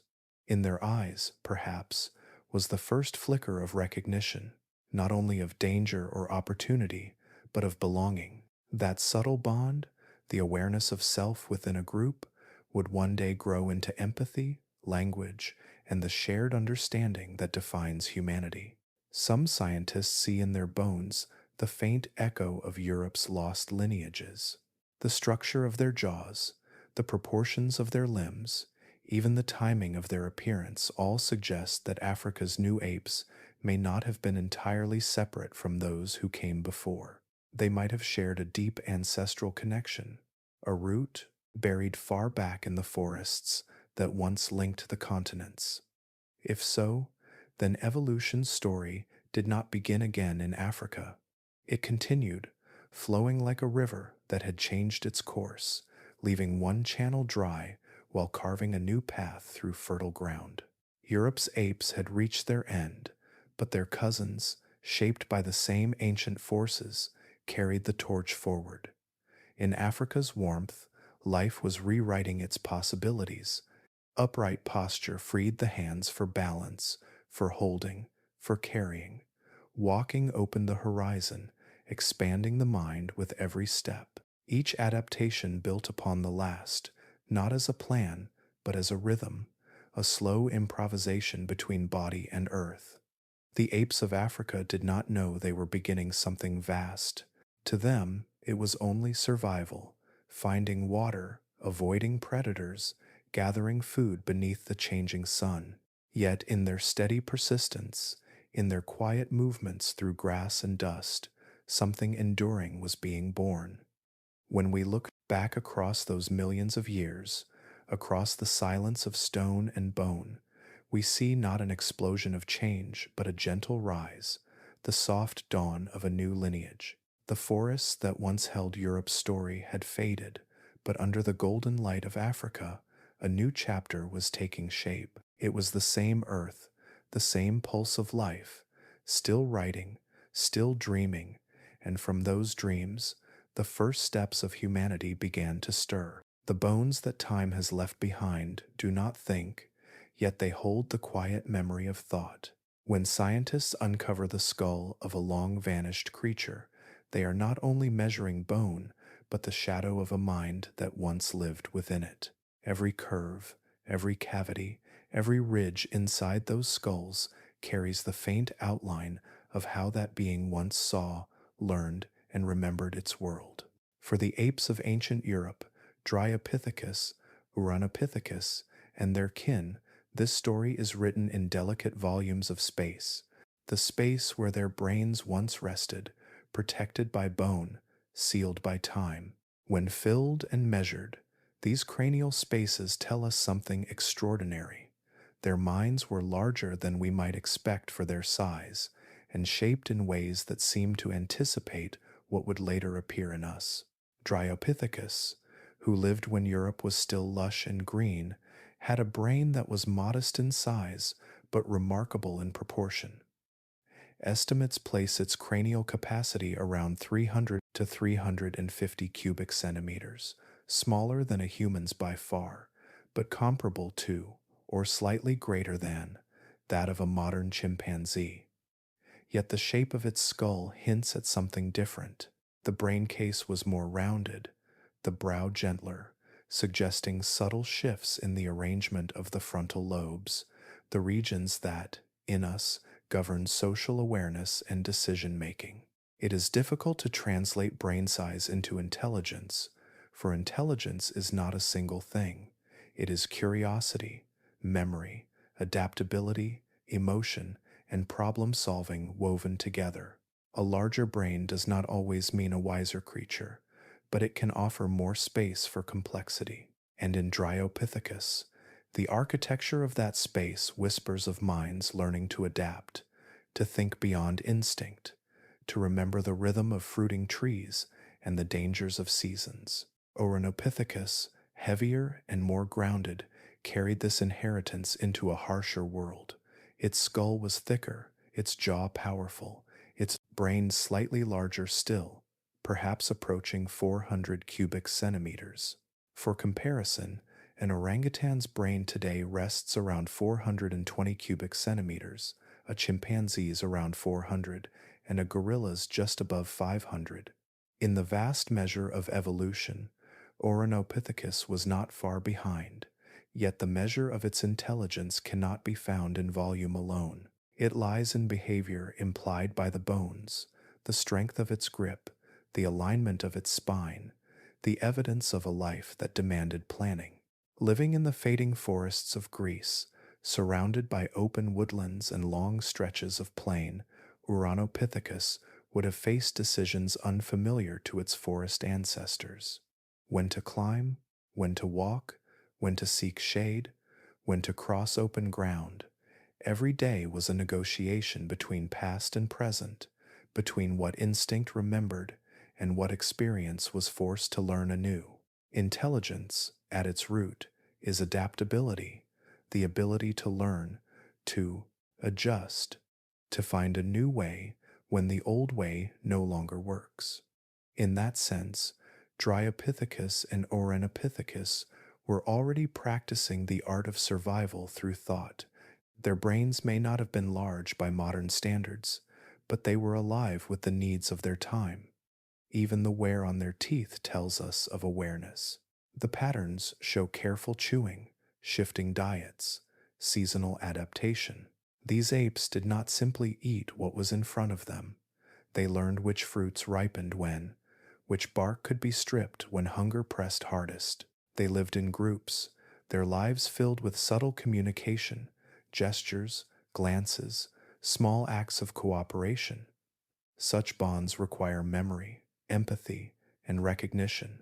They require minds that can hold the presence of others, even when unseen. When scientists cast molds of their skulls to reconstruct the inner surface of the brain case, they find impressions of folds and ridges similar to those in modern apes, and faintly, in some areas, a hint of expansion where higher thought might one day grow. The temporal and frontal lobes, crucial for sensory integration and decision-making, appear slightly more developed than in their earlier ancestors. It is as if evolution had begun sketching the blueprint of cognition long before humanity appeared. And perhaps, in the quiet forests and shrinking plains of Miocene Europe, mental adaptability was their final defense. When food grew scarce and weather patterns shifted, the apes that remembered, that learned from one season to the next, would have survived a little longer. They might have shared food, warned one another of danger, or chosen new paths through the changing landscape. Such intelligence was not about invention, but about adjustment. It was not the mind that builds, but the mind that endures, and in that endurance lay the seed of something greater. In the fossil record, we do not see the spark of thought itself, only its consequences, a body adapted for choices, a species that survived longer than chance alone would have allowed. The shape of Dryopithecus's skull, the gaze of Ouranopithecus reconstructed from bone, remind us that intelligence began not in sudden genius, but in patient attention to the world. These apes lived and died long before the first stone was shaped by human hands, yet within them was the same essence that would one day give rise to curiosity, memory, and imagination. Their world demanded awareness, and they gave it, quietly, instinctively, beautifully. Now their skulls rest in museums and laboratories, their cavities filled with plaster and light. The measurements are precise, the numbers recorded, but what lingers is something softer, the realization that intelligence is not a gift granted suddenly, but a long conversation between life and change.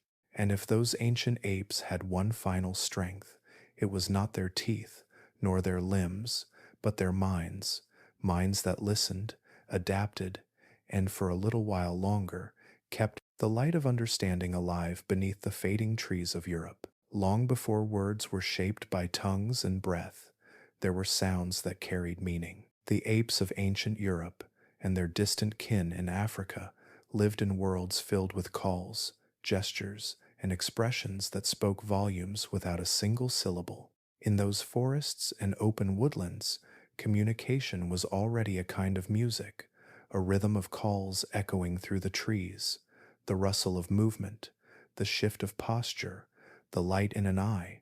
The fossil record does not preserve voices. It cannot hold the tones that once filled the air, nor the laughter or warnings that bound a group together. Yet in the bones of throats, jaws, and skulls, there are quiet hints of how sound was made. The hyoid bone, small and horseshoe-shaped, anchors the tongue and supports the muscles that control pitch and resonance. In modern apes, this bone is strong and thick, built for deep calls that travel long distances. When scientists study the fossil remains of ancient apes, they find shapes that suggest similar abilities, throats designed not for words, but for calls that could carry emotion and intent. Their voices would have filled the canopy, deep hoots, rising whoops, sharp barks, and rhythmic grunts, each one different in tone and meaning. To the untrained ear, it might sound like noise, but within those sounds was structure. A low call could mean calm, a high one alarm. A soft rumble might soothe an infant, while a chorus of shouts could warn of predators. The rhythm of these calls likely marked the pulse of their days, echoing across the distances between groups and trees. But sound was only one layer of their language. Their bodies spoke too. Gestures and posture carried what words would later express. A raised arm, a tilt of the head, a sudden freeze, these were their sentences. Modern primates still live by these unspoken conversations. Chimpanzees raise their hands to ask for food or forgiveness. Gorillas beat their chests, not in anger alone, but to declare size and confidence. Baboons glance over shoulders or lift eyebrows in subtle exchanges of rank. It is likely the same gestures once shaped the lives of Dryopithecus, Ouranopithecus, and the apes that followed. Their hands, already skillful and expressive, would have been tools not only for feeding and climbing, but for communication. A touch might signal reassurance, a grooming session might repair tension, a stare too long might mean defiance. In such societies, understanding came not through speech, but through constant observation, the delicate reading of movement and mood. Facial expression, too, carried meaning beyond measure. The muscles that shape a face leave no trace in fossils, yet their existence can be inferred from attachment points on bone. In Dryopithecus, those markings suggest faces capable of nuance, lips that could purse or part, brows that could lift or furrow. These were faces made to communicate emotion. A flash of teeth could signal play or warning. A wide-eyed look could express surprise or alarm. Even silence was a form of speech, filled with intent. Modern primates still mirror this ancient language.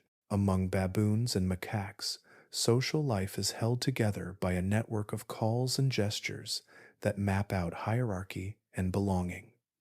A soft grunt means peace. A sharp bark means stay away. When danger approaches, the alarm call spreads instantly through the group, and each member knows exactly what it means, where to run, whom to follow, when to hide. The system is complex, yet it operates without syntax or grammar, meaning travels not through structure, but through understanding shared across generations. For the apes of the Miocene, communication was likely just as intricate. Their lives depended on it. In dense forests, vision alone could not keep families connected. Calls helped locate one another through the maze of trees. In open grasslands, sound could travel farther, serving as warning or reassurance across distance.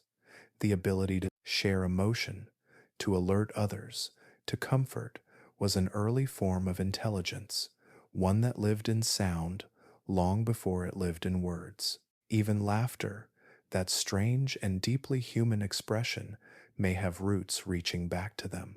Modern great apes laugh in their own way, a breathy, panting rhythm during play, a sound that reduces tension and signals trust.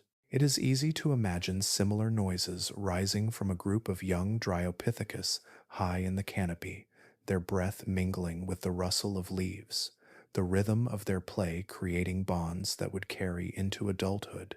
To communicate without words is to rely on empathy, the ability to sense what another feels. In that sense, the apes of ancient Europe and Africa were already practicing the emotional intelligence that would one day shape human society. Their communication was not a code, but a living current flowing between individuals. The forest itself became part of that conversation. Wind carried their calls through the leaves. The landscape amplified their voices or swallowed them, shaping when and how they spoke. Each sound, each gesture, each shared glance was part of a greater harmony, the language of survival, of belonging, of awareness. When we listen to modern apes today, the soft coos of bonobos, the rhythmic drumming of gorillas, the distant whoops of gibbons swinging through morning mist, we are hearing echoes of that deep time.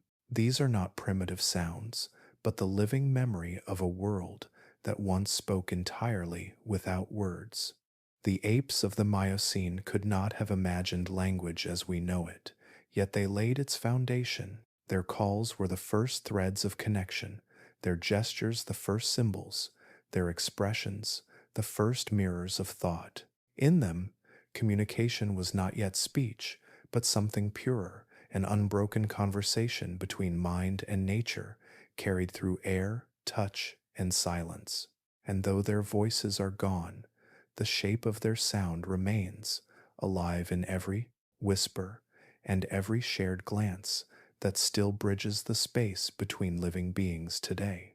Long before stone struck stone, before edges were shaped with intent, there were hands that began to wonder what they could do.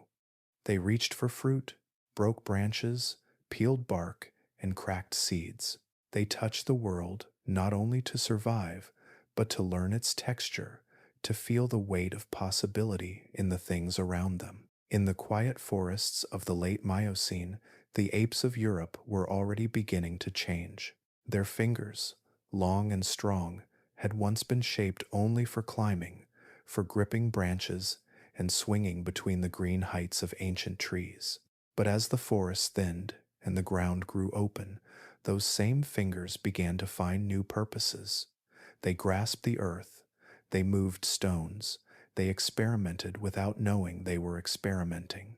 No stone tools have ever been found beside Dryopithecus or Ouranopithecus. No neat flakes, no shaped edges, no marks of deliberate craftsmanship, and yet the bones they left behind whisper of something close, something on the edge of discovery. When scientists study the hands and arms of these ancient apes, they find a curious balance. The fingers were curved for climbing, but the thumbs were proportioned for power and precision. The wrists were flexible, allowing not only motion among branches, but the subtle coordination needed for holding and manipulating. In these bones lie the early hints of a gesture that would one day define our species, the closing of fingers around an object not by instinct, but by thought. There are no direct tools, but there are traces of their presence in other ways. On some fossilized bones, microscopic wear patterns suggest repeated contact with hard surfaces. These marks do not appear random. They speak of actions repeated again and again, scraping, pressing, perhaps striking. It is possible these apes use sticks or stones as extensions of their own strength, not to build, but to solve small, immediate problems. A branch might become a lever to lift bark or pry apart fruit. A stone might help crack open a nut too tough for teeth. A handful of leaves might serve as a cushion when carrying thorns or rough seeds. None of this was invention in the way we think of it now, but it was awareness, a spark of cause and effect, a recognition that the world could be shaped. Modern apes still carry this echo. Chimpanzees use sticks to fish for termites, or stones to crack open nuts. Orangutans have been seen breaking branches into spears to defend themselves from predators. Even capuchin monkeys in South America use smooth stones to grind open palm nuts, passing this knowledge between generations like an unspoken tradition. These behaviors are not chance, they are memory, built on the long inheritance of hands that once reached for the same purposes in another time. If Dryopithecus and its descendants shared these instincts, they may have been among the first in Europe to experiment with their surroundings in ways that foreshadowed human behavior. Their world demanded it. When food became scarce and competition grew, those who could improvise had an advantage. The ability to use an object as a tool, even briefly, meant survival. It was not yet technology, but it was curiosity.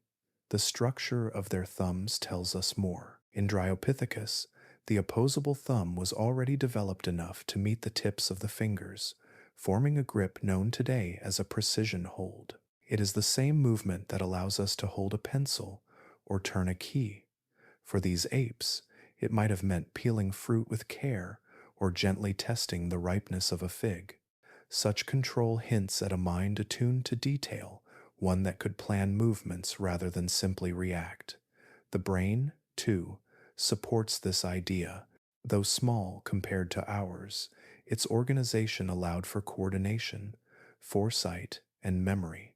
Every gesture, every touch, was guided by thought, not the abstract kind that writes or speaks, but the quiet, instinctive reasoning of a being aware of its body and its surroundings.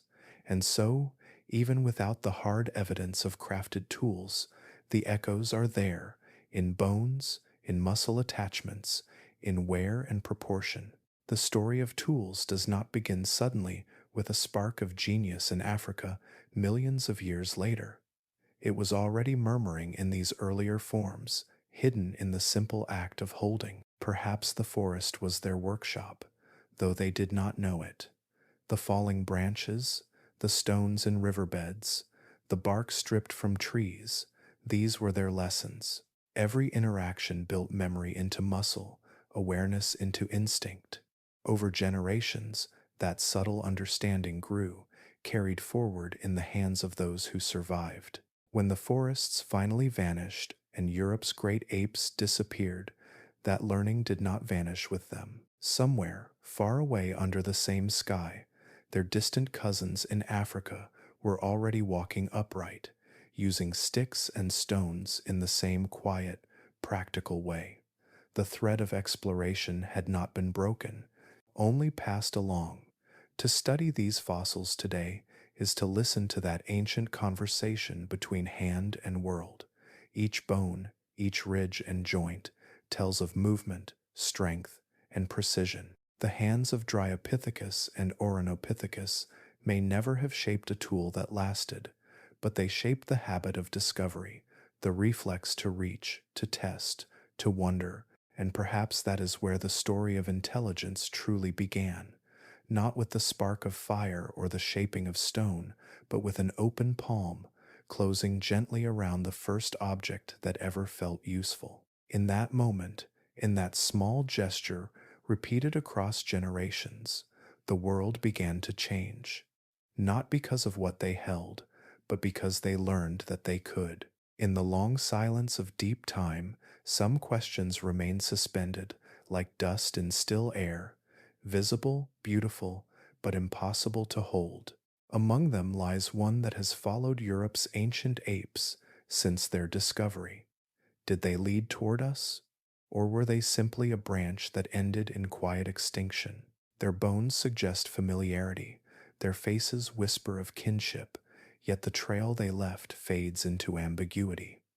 There are no living descendants to compare, no genetic threads to pull. The story of Dryopithecus, Ouranopithecus, and Graecopithecus is written only in stone, and stone, for all its endurance, cannot tell us everything. When paleontologists lift a jaw from ancient rock, they are not just uncovering bone, they are holding a question, a fragment of a life whose place in the grand lineage of existence remains uncertain. Were these beings the ancestors of modern great apes, or a separate experiment that time allowed to bloom and then erased? The answer drifts somewhere between anatomy and imagination. No DNA remains. These fossils are far too old, their molecules long broken down by pressure, heat, and the slow chemistry of burial. The oldest preserved genetic material on Earth stretches back only a few million years, and even that survives only under ideal conditions: frozen, dry, untouched. Europe's Miocene apes lived 7 to 12 million years ago, their remains fossilized in humid soils and ancient riverbeds. Whatever genetic traces they once carried have dissolved into the minerals that replace them. Without DNA, science turns to the language of bones. Comparative anatomy becomes the bridge between past and present, a kind of deep time translation. Every ridge, cavity, and curve becomes a word in that language. Paleontologists read skulls and teeth the way linguists read old manuscripts, carefully, patiently, knowing that one misplaced interpretation can alter the whole meaning. The jaws of Dryopithecus show teeth with thinner enamel and rounded cusps, suited for soft fruit rather than the coarse diets of later apes.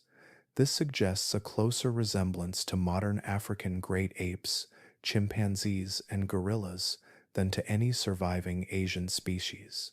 Its facial structure, too, tells a story: a flatter face, forward-looking eyes, and reduced snouts, all features that inch closer toward the proportions of hominins.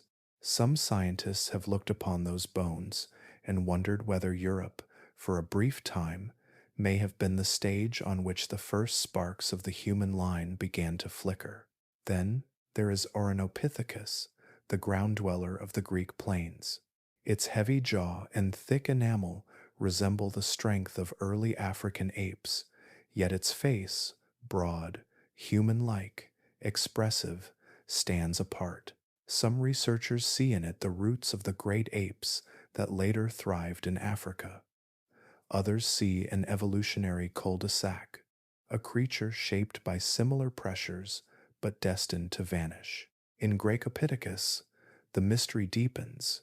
Its teeth tell of upright chewing, of an anatomy more aligned with early human ancestors than any known ape. A few researchers have proposed that Graecopithecus could represent a lineage that eventually migrated south into Africa, carrying the first faint blueprint of humanity with it.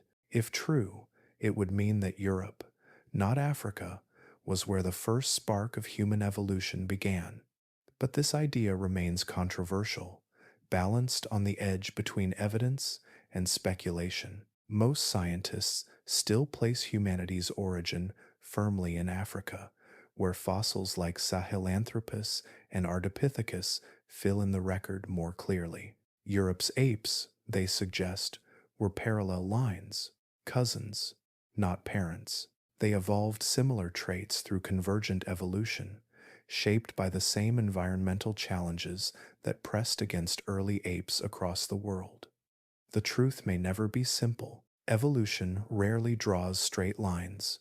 It branches, curls, and crosses back upon itself like the roots of a great tree. Each branch experiments with form and function, some flourishing, others fading. Europe's apes may have been such a branch, connected to the greater story of primates, but ending before the human chapter began. Yet even if they were not our ancestors, they were part of the same great conversation of life. They explored the possibilities of intelligence, posture, and cooperation long before any species called human existed. Their bones record not failure, but participation in evolution's grand design, the continual testing of what life can become. In the absence of DNA, the comparison of bones remains our clearest window into that ancient world. Scientists use digital scans to reconstruct skulls, measure the angles of jaws, and trace the curve of spines. They map these shapes onto evolutionary trees, comparing them with the anatomy of living apes and early humans. Each measurement narrows the possibilities, drawing faint connections across time. And yet, even with the most advanced methods, uncertainty persists. The fossils are incomplete. Time has broken and scattered them. A single missing piece can change the story entirely. Paleontologists often describe their work as assembling a book with most of its pages missing and no clear order to the ones that remain. The story of Europe's apes may always be one of those torn-out chapters, but uncertainty has its own beauty. It leaves room for imagination, for wonder at the sheer variety of life that once filled the world. Whether Europe's apes were ancestors or distant relatives, their presence shaped the course of evolution. Their experiments in form and behavior, their adaptations to changing climates, all contributed to the vast and intricate network of primate life that would, one day, give rise to us. Perhaps that is the truest answer, not a single path, but a shared inheritance. Each fossil, each fragment of bone, is a reminder that the story of life is not a ladder but a forest. And somewhere within that forest, the echoes of those ancient apes still linger, not as failures or forgotten cousins, but as part of the same long search that continues, even now, in the minds and hands that study them. In every story about deep time, there comes a moment when silence meets curiosity. Millions of years after Europe's last apes vanished, their world began to surface again, not through roaring volcanoes or shifting seas, but through the quiet scrape of metal against earth, the slow brushing of dust from stone, the pause of a human breath as ancient life revealed itself once more. Paleontology is not only the study of bones, it is the study of patience.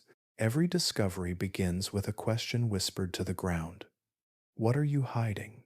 Across Europe, that question has been asked by those who dedicate their lives to piecing together the vanished story of its primates. Among them are Louis de Bonis, David Begun, and Madeleine Baume, scientists whose work has turned fragments of teeth and stone into chapters of evolution's forgotten history.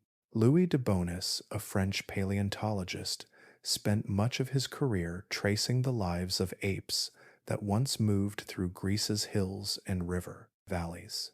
His discoveries in the 1970s helped reintroduce the world to Ouranopithecus, the sturdy groundwalker of northern Greece. The fossils he studied were not grand skeletons laid bare in perfect form, but small, weathered pieces, a jaw here, a tooth there, each one a clue. He would kneel in the sunlight of a rocky hillside, eyes scanning for the subtle shine of enamel, that glassy glint that has outlasted millions of years. Sometimes a single molar, no larger than a fingernail, was enough to change the story. Under the microscope, its ridges and roots told him what the creature ate, how it chewed, and even how it lived. From such details, he began to reconstruct a face that had been gone for almost 10 million years. In Spain, at the same time, another mind was turning over the puzzle of Europe's ancient forests. David Begun, a Canadian researcher with a lifelong fascination for primate evolution, followed the trail of Dryopithecus, the agile ape who once ruled Europe's tropical canopies. He walked among the limestone cliffs of Catalonia, where warm winds carried the scent of pine and stone, and where fossils sometimes appeared where erosion had carved into the old earth. Begun's work was not about finding a single specimen, but about connecting them.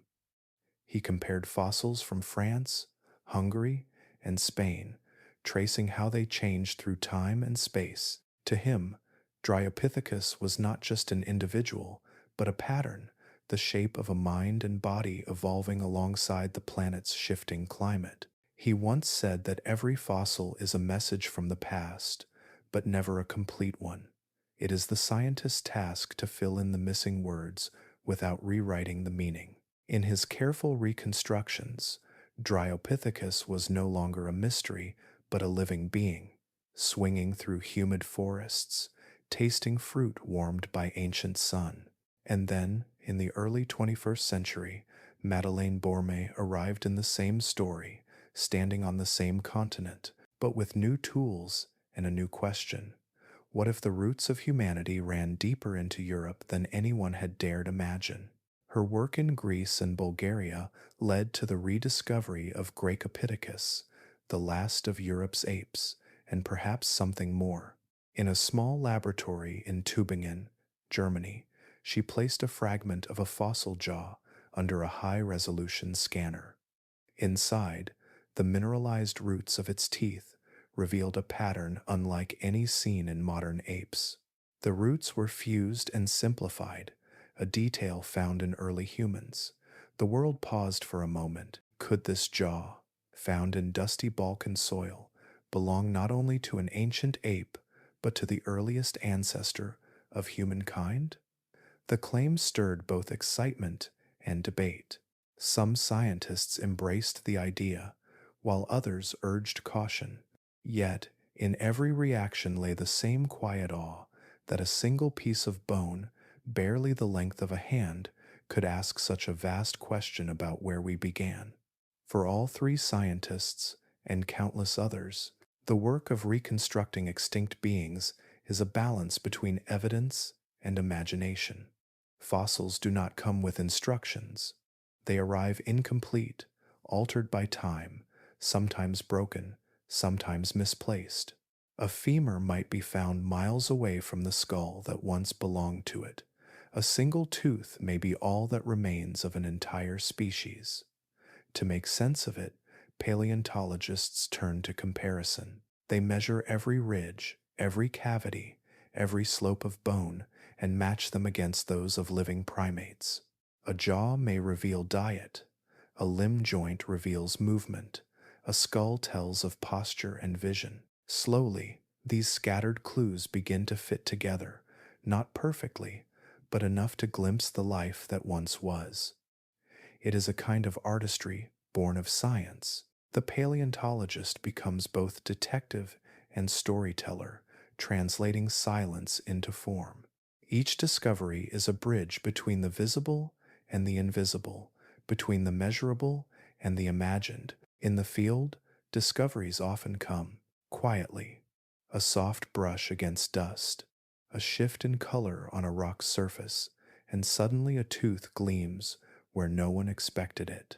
The heart quickens, hands steady, and the long process begins, documenting, cleaning, analyzing, interpreting. Days pass in patience, nights in thought. When the fossils are finally displayed in museums or described in journals, they are no longer just bones. They are memories made visible. The scientists who uncovered them become part of that memory too. Their names intertwined with creatures that lived millions of years before language existed to name them. The work is slow, uncertain, and often incomplete. Yet it is this very incompleteness that gives it meaning. For in every fragment lies a reminder that life is both fragile and enduring, that even the smallest trace, touched by human hands, can reopen a world once lost beneath the dust of time. And as each fossil finds its place in the growing puzzle of the past, it adds another piece to the greater picture, not just of what lived, but of how we came to wonder at all. When the last ape of ancient Europe vanished, their world vanished with them. Forests turned to stone, rivers dried, shifted, or became buried beneath layers of earth. The air that once carried the hum of insects and the calls of creatures is now locked in rock and dust. To see that world again, scientists must do more than dig for bones.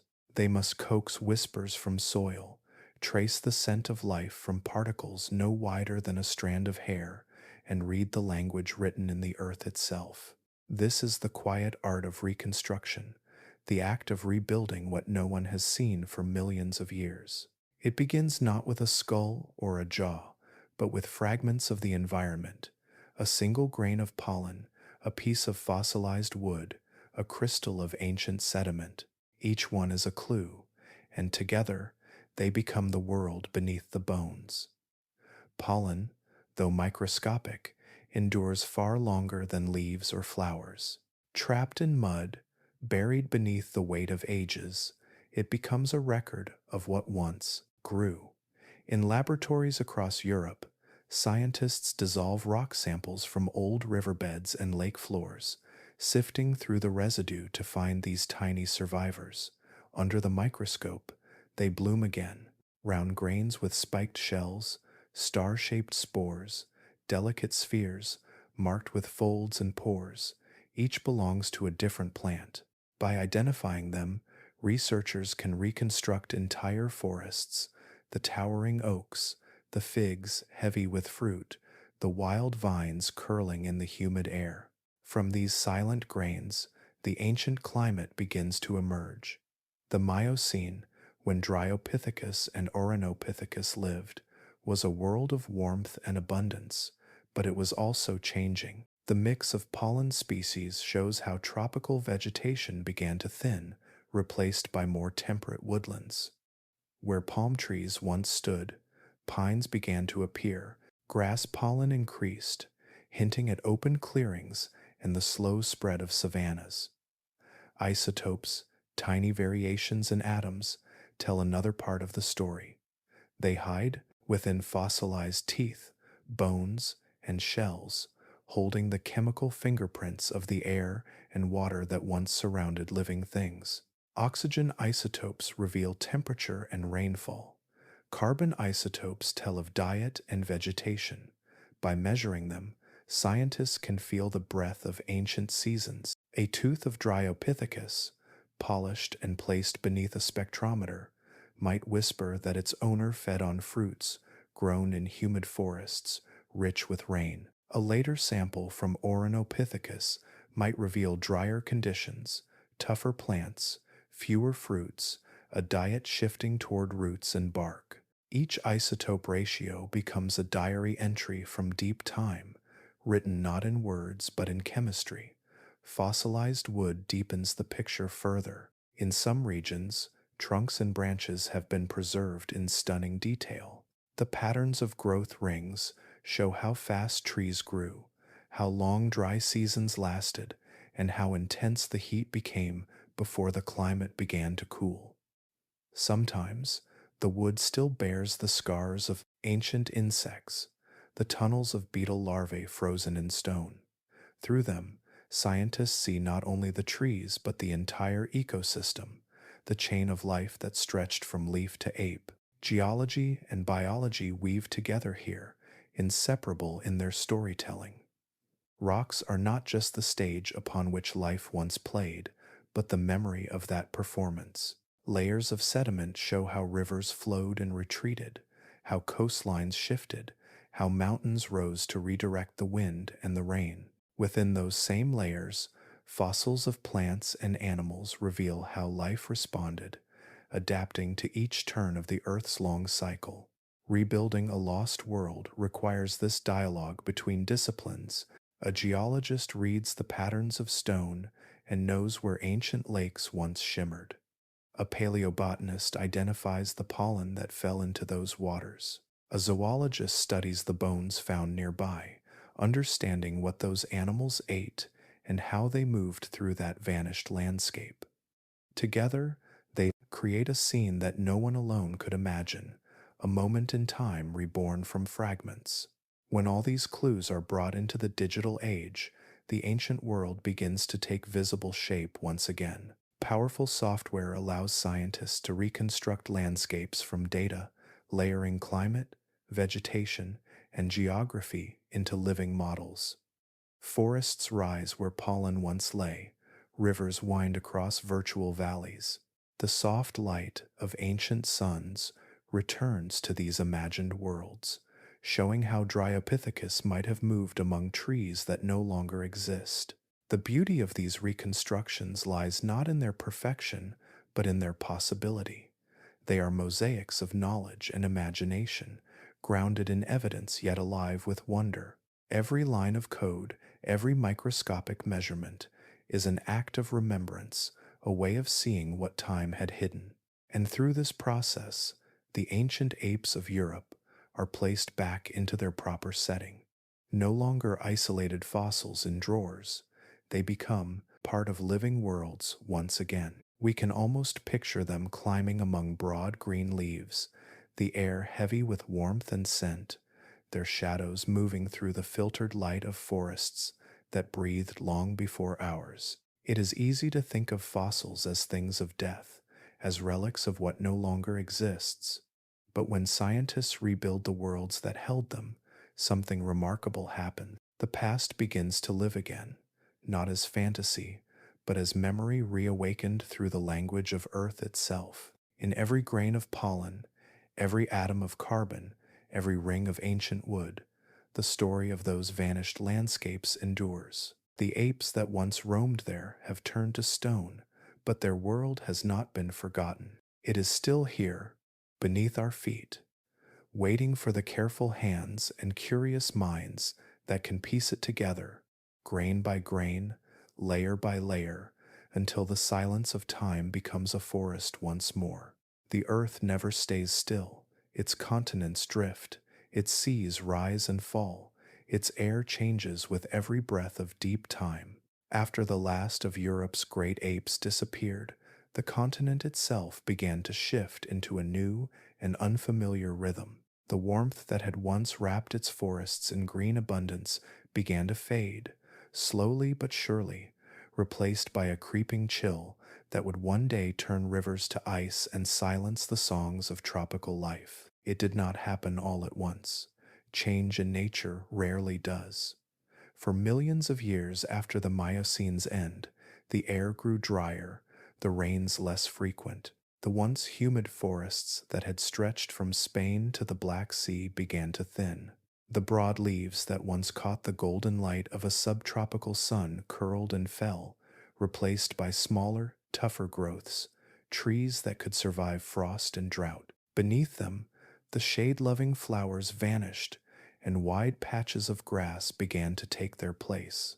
From above, had anyone watched, Europe would have seemed to change color. The deep emerald green of ancient forests lightened into muted golds and browns. Rivers that once wound through dense canopies now shimmered in open plains. Wind began to move more freely across the land, carrying with it the chill of higher altitudes and the dust of distant mountains. The cause of this long transformation lay far beyond Europe itself. The planet was entering a new era, one marked by the slow approach of ice. As tectonic plates continued their drift, continents shifted into new positions. The Isthmus of Panama rose from the sea, altering ocean currents and reshaping the planet's climate. The world began to cool. At the poles, snow that once melted each summer started to linger. Each year, a little more ice remained. In the north, the first glaciers began to form, spreading like pale rivers of frozen time. They grew with patience, carving valleys, grinding mountains into dust, reshaping entire landscapes inch by inch. The rhythm of the planet changed once more, long warm intervals followed by colder ages, each one deeper than the last. Europe felt these changes like a slow tightening. The warmth of the Miocene was gone. By the time the first great ice sheets reached the continent, its forests had already transformed. Where once great apes had swung through vines, herds of deer and mammoths now wandered. The canopies that once dripped with fruit now held only bare branches in the long winters. The humid, green jungles that had cradled Dryopithecus and Ouranopithecus were now only memories locked in stone. In the place of tropical forests came grasslands, stretching far and wide. Herds of grazing animals thrived in these open spaces: bison, horses, woolly rhinoceroses, all built for endurance and migration. The air grew sharper, the seasons harsher. For primates, creatures once adapted to warmth, agility, and abundance, this new world offered little comfort. Those who had survived the earlier cooling now faced the end. The fruits and leaves they once relied upon were replaced by roots buried beneath frost. Trees that had once offered shelter now stood sparse and brittle. Their bodies, made for climbing and foraging, could not withstand the new extremes of temperature and scarcity. And so, as the cold deepened, Europe grew quiet again. The forests that once echoed with the calls of ancient apes now fell still, save for the sighing of the wind and the crunch of ice beneath the hooves of animals built for winter. The primates were gone, and none returned for millions of years. Elsewhere, life continued to evolve. In Africa, where warmth remained, the lineage of apes persisted and adapted. Some began to walk upright, to explore open savannas, to shape tools and memory. In Asia, monkeys and gibbons thrived in the remaining tropical belts, but Europe, locked between shifting seas and frozen mountains, became a place inhospitable to their kind. The question often arises, why did no primate ever reclaim Europe after the ice retreated? The answer lies partly in geography and partly in chance. The recurring glacial cycles kept pushing life southward, trapping species in small refuges or driving them to extinction.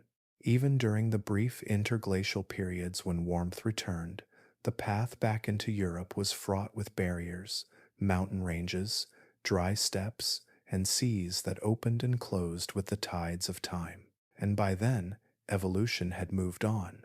The descendants of the ancient apes had found their refuge elsewhere.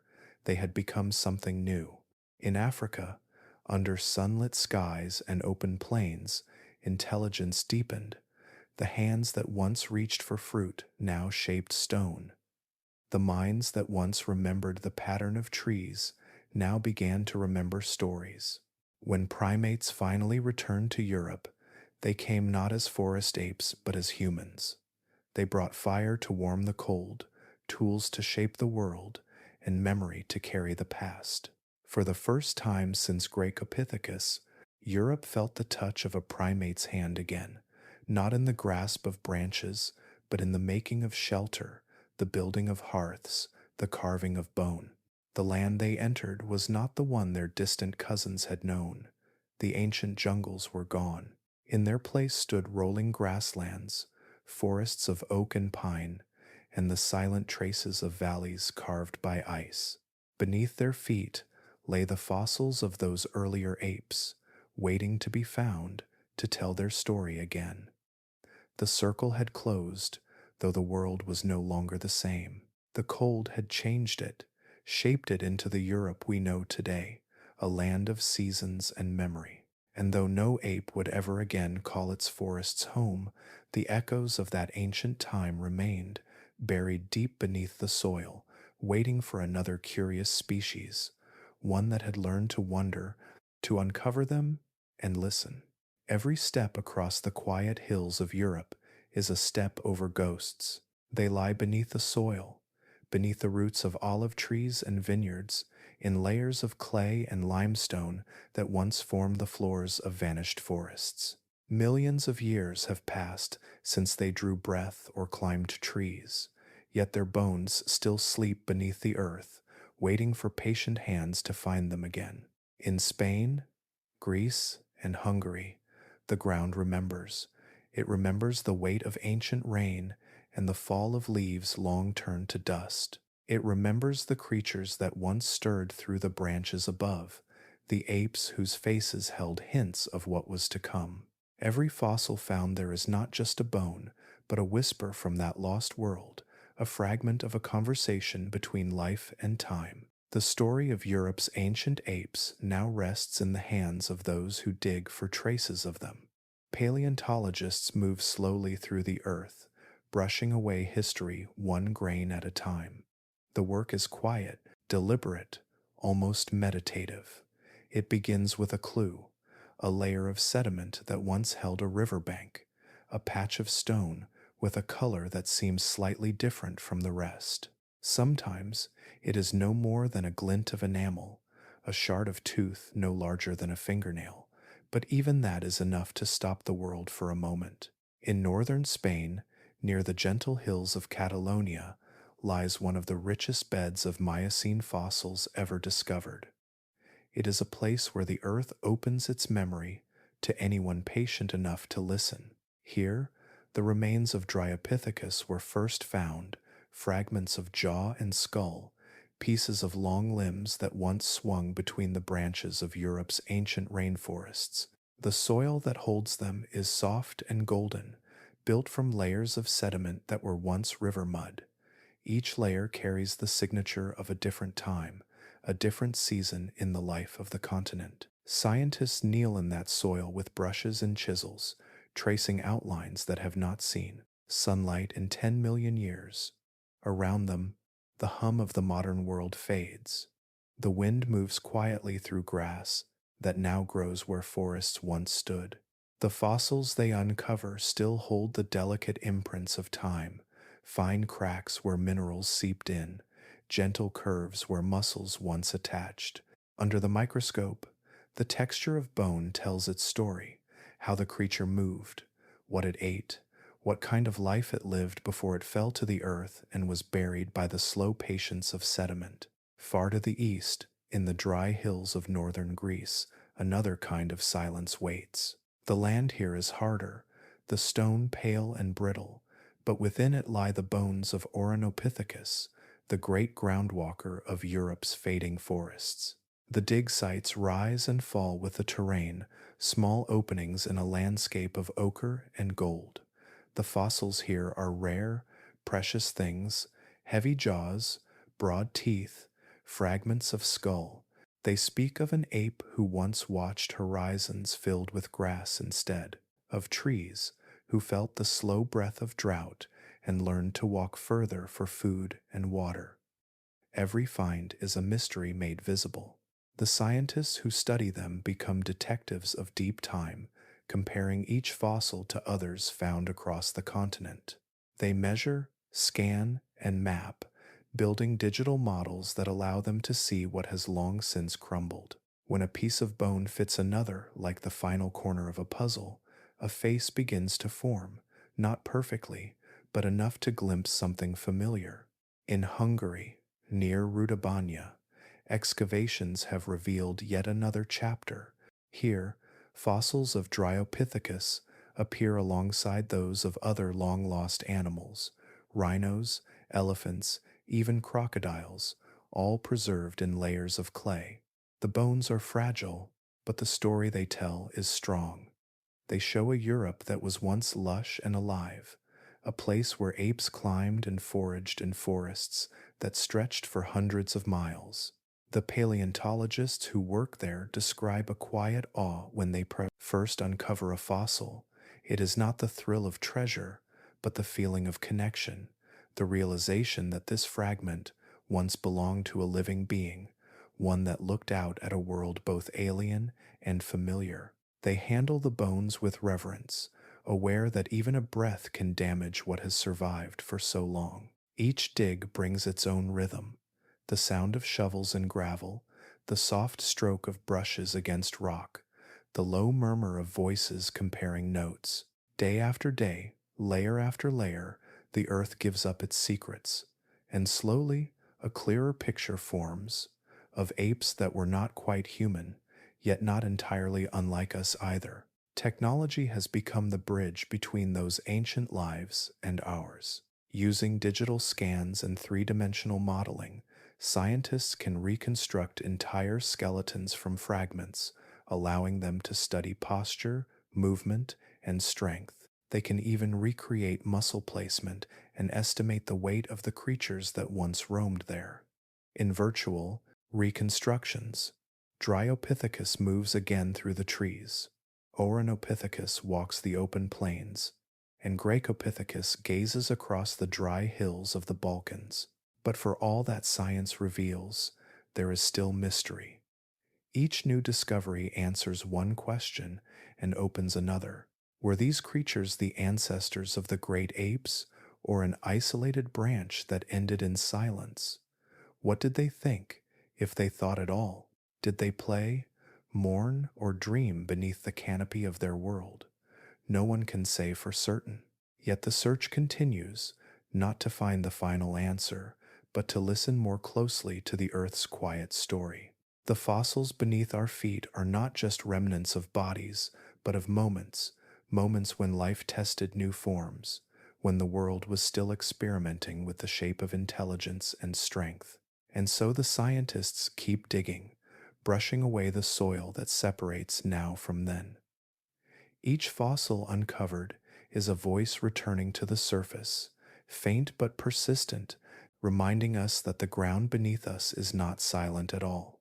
It is filled with echoes of movement, of memory, of the beings who once walked where we now stand. The ghosts are there, waiting, patient as the earth itself. Science, like the earth itself, moves in slow shifts. It bends and adjusts with each discovery, reshaping what we think we know about the past. For more than a century, one great question has lingered quietly at the heart of anthropology.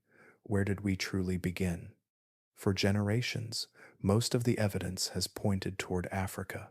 The earliest tools, the oldest upright walkers, the fossils of Australopithecus and Homo habilis, all were found beneath African skies. There, in the open plains and the ancient river valleys, the story of humanity seemed to unfold step by careful step.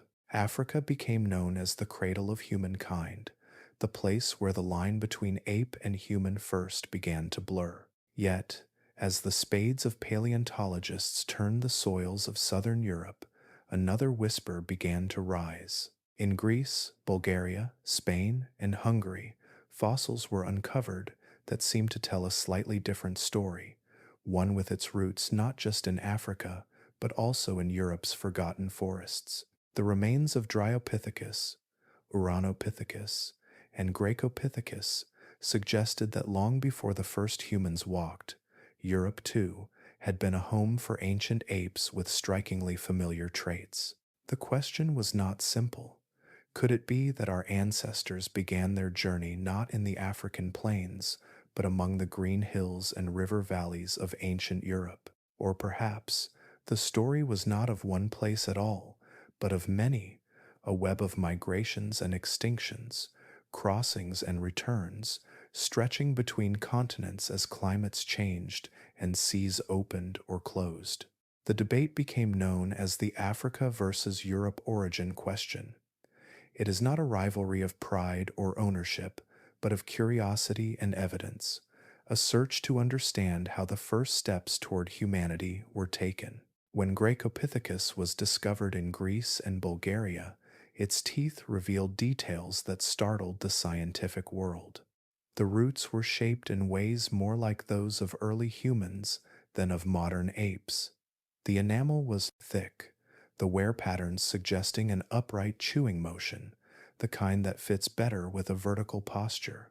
These clues led some researchers to suggest something extraordinary, that perhaps the lineage leading to humans began in Europe before finding its way back into Africa. Others urged caution. Fossils can tell us much, but they also leave gaps, vast spaces where time has erased nearly everything else. A jawbone here, a molar there, even a partial skull, these are fragments, not whole stories. A single fossil can shift theories, but it cannot rewrite the grand sweep of evolution without more pieces to hold it in place. In the warmth of academic halls and the dust of field sites, the conversation continues. Some scientists argue that these European apes, though fascinating, were evolutionary cousins rather than direct ancestors, species that shared early traits with our line but branched off and ended before humanity began. Others propose a more complex view, that ancient apes moved freely between Africa and Europe, crossing through the regions that are now the Mediterranean and the Middle East when land bridges still existed. In that case, there may never have been a single birthplace, only a long, winding path where life tested different forms across continents. The evidence remains a patchwork. Fossils are rare, scattered, and often incomplete. DNA, which has revolutionized the study of more recent human evolution, cannot survive millions of years. For these early apes, genetic proof is forever out of reach. Scientists must instead rely on the silent clues left behind: the shape of a jaw, the angle of a hip joint, the thickness of tooth enamel. From such fragments, they build models of behavior and kinship, balancing every new find against what is already known. What makes science beautiful is not certainty, but patience. Each new fossil discovery is met not with absolute answers, but with careful questioning. Researchers peer into the ancient stone and ask, what does this mean? How does it fit into the puzzle? What if we are wrong? This cautious approach is not hesitation, it is humility before the enormity of time. To draw sweeping conclusions from small bones would be to close the door on possibility, and the story of human origins is far too vast for that. The scientists who kneel in dusty fields, brushing sediment from ancient fossils, are not searching for triumph, they are searching for truth, however slow it may be to emerge. Perhaps the answer is not one continent or the other. Perhaps it lies in the rhythm of movement itself, in the way species rose, wandered, and adapted as the Earth's climate shifted beneath them. Life is rarely a straight line. It curls and forks, crossing paths in ways that even the rocks struggle to remember. In time, new discoveries will come. Layers of soil will open to reveal what has slept there since before the ice ages, before the seas found their modern shape. Each fragment will add another brushstroke to the portrait of our beginnings, a portrait that grows more detailed and yet more mysterious with every passing year. For now, both stories, Africa's and Europe's, remain connected. The ancient apes of Europe and the early hominins of Africa are threads of the same tapestry, woven from the same ancient fabric of life. The question of where we began may never have one answer, and perhaps it does not need one. What matters is that both continents, once covered in forests and rivers, held within them the spark of something that would one day look up at the stars and ask who we are and where we came from. And in asking that question still, we carry on the same curiosity that first stirred in the hearts and minds of those long-lost ancestors wherever their journey began. The bones of Europe's ancient apes may lie silent beneath layers of stone, but traces of them still hum quietly within us. They left no DNA that could survive the long reach of time. The dampness of soil, the slow pressure of sediment, and the turning of millions of years erased the fragile molecules that once carried their genetic code. Yet, their memory endures in another way, not in sequence or strand, but in shape, in gesture, in the deep echoes of what it means to be alive and aware. When scientists study the fossils of Dryopithecus, Ouranopithecus, or Graecopithecus, they see more than ancient bone. They see reflections of familiar design, the shared architecture of bodies built for curiosity and motion. Even without DNA, these forms carry whispers of connection, the same curve of a wrist, the same proportion of limb, the same patterns of wear on a tooth that hint at a life once lived with thought and feeling. In a fragment of jaw, there is the story of what they ate, how they chewed, how their muscles moved with each bite.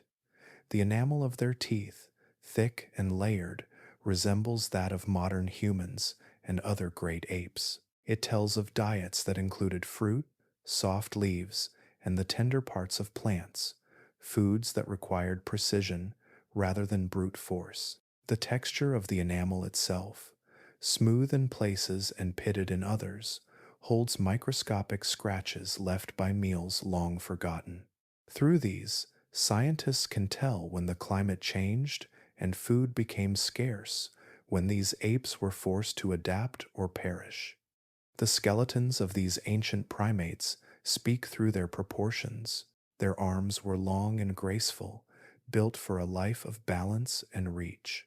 Their shoulders allowed for a wide range of motion, the same kind of fluid rotation we see when chimpanzees swing through trees or when humans throw a stone. Their fingers were curved, perfect for grasping branches, yet their legs tell a different story. Sturdy, weight-bearing, capable of moving confidently across open ground.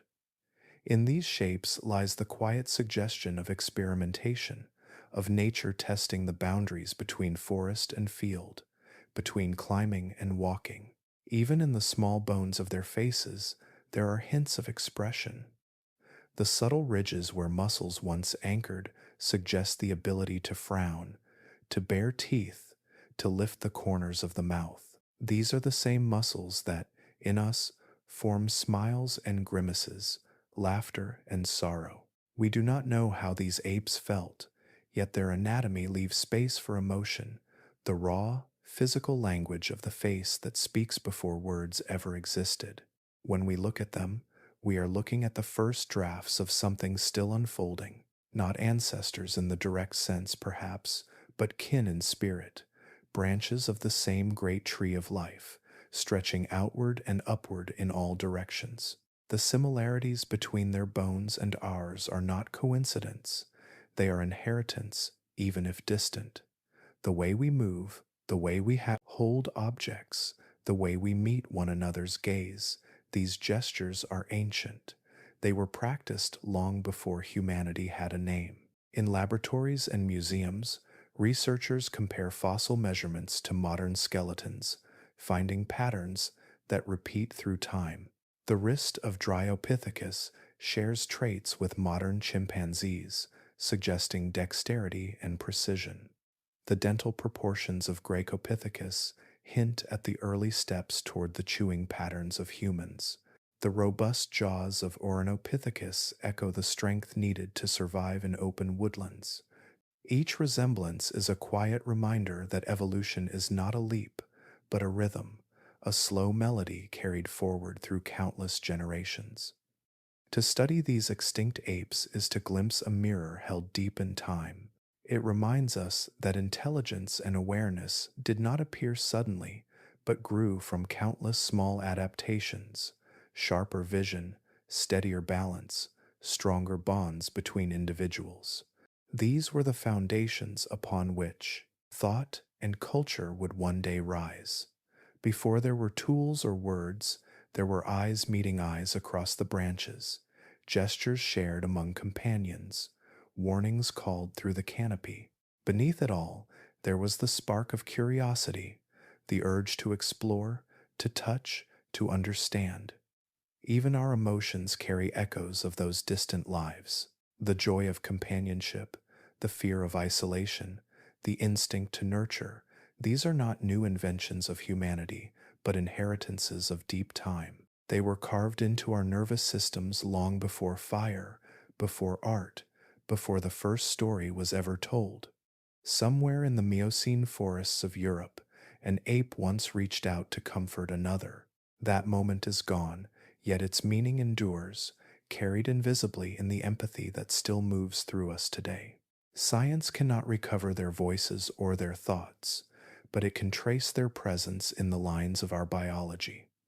The way our bones bend, the way our faces form, the way our minds seek connection, all are signatures written by millions of years of living things finding their place on Earth. The ancient apes of Europe may have vanished, their DNA lost to time, but they are not truly gone. Their story lingers in the architecture of every living primate, in every glance shared between two beings who recognize themselves in one another. We are built from echoes, from the memories of hands that reached, eyes that wondered, and hearts that felt long before ours began to beat. And in that realization, quiet and vast, We do not stand apart from the world that made us. We stand within it, shaped by the same slow patience that once sculpted those forgotten faces. Their shadows are beneath our skin, not as ghosts to haunt us, but as reminders that we are not the beginning of the story, only its latest breath. The forests that once sheltered the great apes of ancient Europe are long gone. Their songs, their footsteps, the rustle of their movements through the trees, all of it faded as the air cooled and the land changed.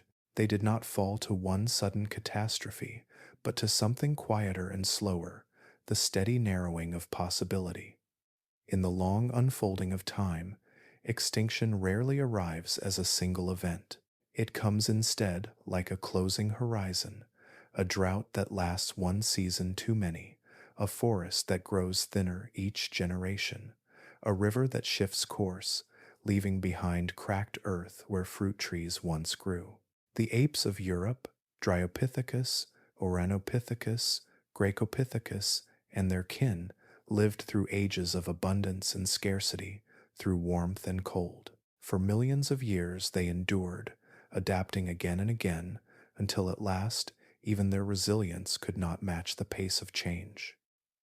It began with the air. The warmth that had once drawn life into dense jungles began to ebb. The skies held less moisture, and the rains came later, lighter. Trees that once stretched toward the light began to wither. The canopies opened, and where shade once ruled, grasses took root. The insects changed. The fruits grew smaller and rarer. Insects, birds, and mammals moved on to chase what the climate had taken away. For the apes, every shift meant new choices, or fewer of them. Some climbed higher into the hills, searching for the last pockets of forest where figs and wild fruits still grew. Others ventured into the open, learning to balance between branch and ground. But as generations passed, the forests continued to shrink, replaced by open woodlands and spreading plains. The world they were built for, strong arms, gripping hands, sharp eyes adapted to life among branches, was disappearing beneath them. Competition, too, played its part. The new landscapes brought new animals, nimble grazers, powerful predators, species built for open air and distance. Where apes once ruled the trees, hoofed mammals now dominated the ground. Even the smallest shifts in diet and behavior could decide which species would endure. Those who could adapt to change survived. Those who could not vanished into silence. The last of Europe's great apes disappeared one by one, leaving behind only their bones and the faint echo of their struggle written in stone. Their extinction was not the punishment of weakness, but the result of transformation too rapid to follow. The earth had simply changed its rhythm, and their bodies, tuned to an older song, could no longer keep time. It is easy, looking back, to see tragedy, yet within their story lies something more than loss. There is a lesson about the fragility of comfort and the quiet strength of adaptation. Every creature, no matter how mighty, depends on the balance of the world around it. The warmth of the air, the rhythm of the seasons, the constancy of water and food. When that balance breaks, life must learn to bend, or it breaks with it. In that sense, the story of Europe's ancient apes is not so distant from ours. Today, we walk through a world once again shifting beneath our feet. The climate is changing, oceans rise and dry alike, forests thin, and species vanish at a rate unseen in millions of years. But this time, the force of change does not come from ice or tectonic drift. It comes from us, from the reach of our own hands and the heat of our own making. The same planet that once tested the apes now tests humanity, asking an old question in a new age. Can we adapt, not just to survive, but to live with balance? The apes could not alter the course of their environment, but we can. The tools that separate us from them, the minds that imagine, the hands that build, give us both power and responsibility. Yet the more we shape the earth, the more we become tied to the same delicate systems that once cradled them. Studying their extinction is not only about understanding what happened long ago, it is a mirror reflecting our own fragility back to us. We see that intelligence alone is not enough. The apes were clever and resourceful, but they could not control the air they breathed or the rain that fell. Survival, in the end, depends not on dominance, but on harmony, the ability to live within the boundaries of nature, not against them. When paleontologists uncover the bones of those vanished apes, they are also uncovering reminders of what endurance truly means. Adaptation is not conquest, it is cooperation with change. The apes that lingered longest in Europe were those that found new ways to live, eating tougher foods, walking farther, exploring unfamiliar ground. Though their line ended, their struggle became part of the legacy that shaped the primates who came after.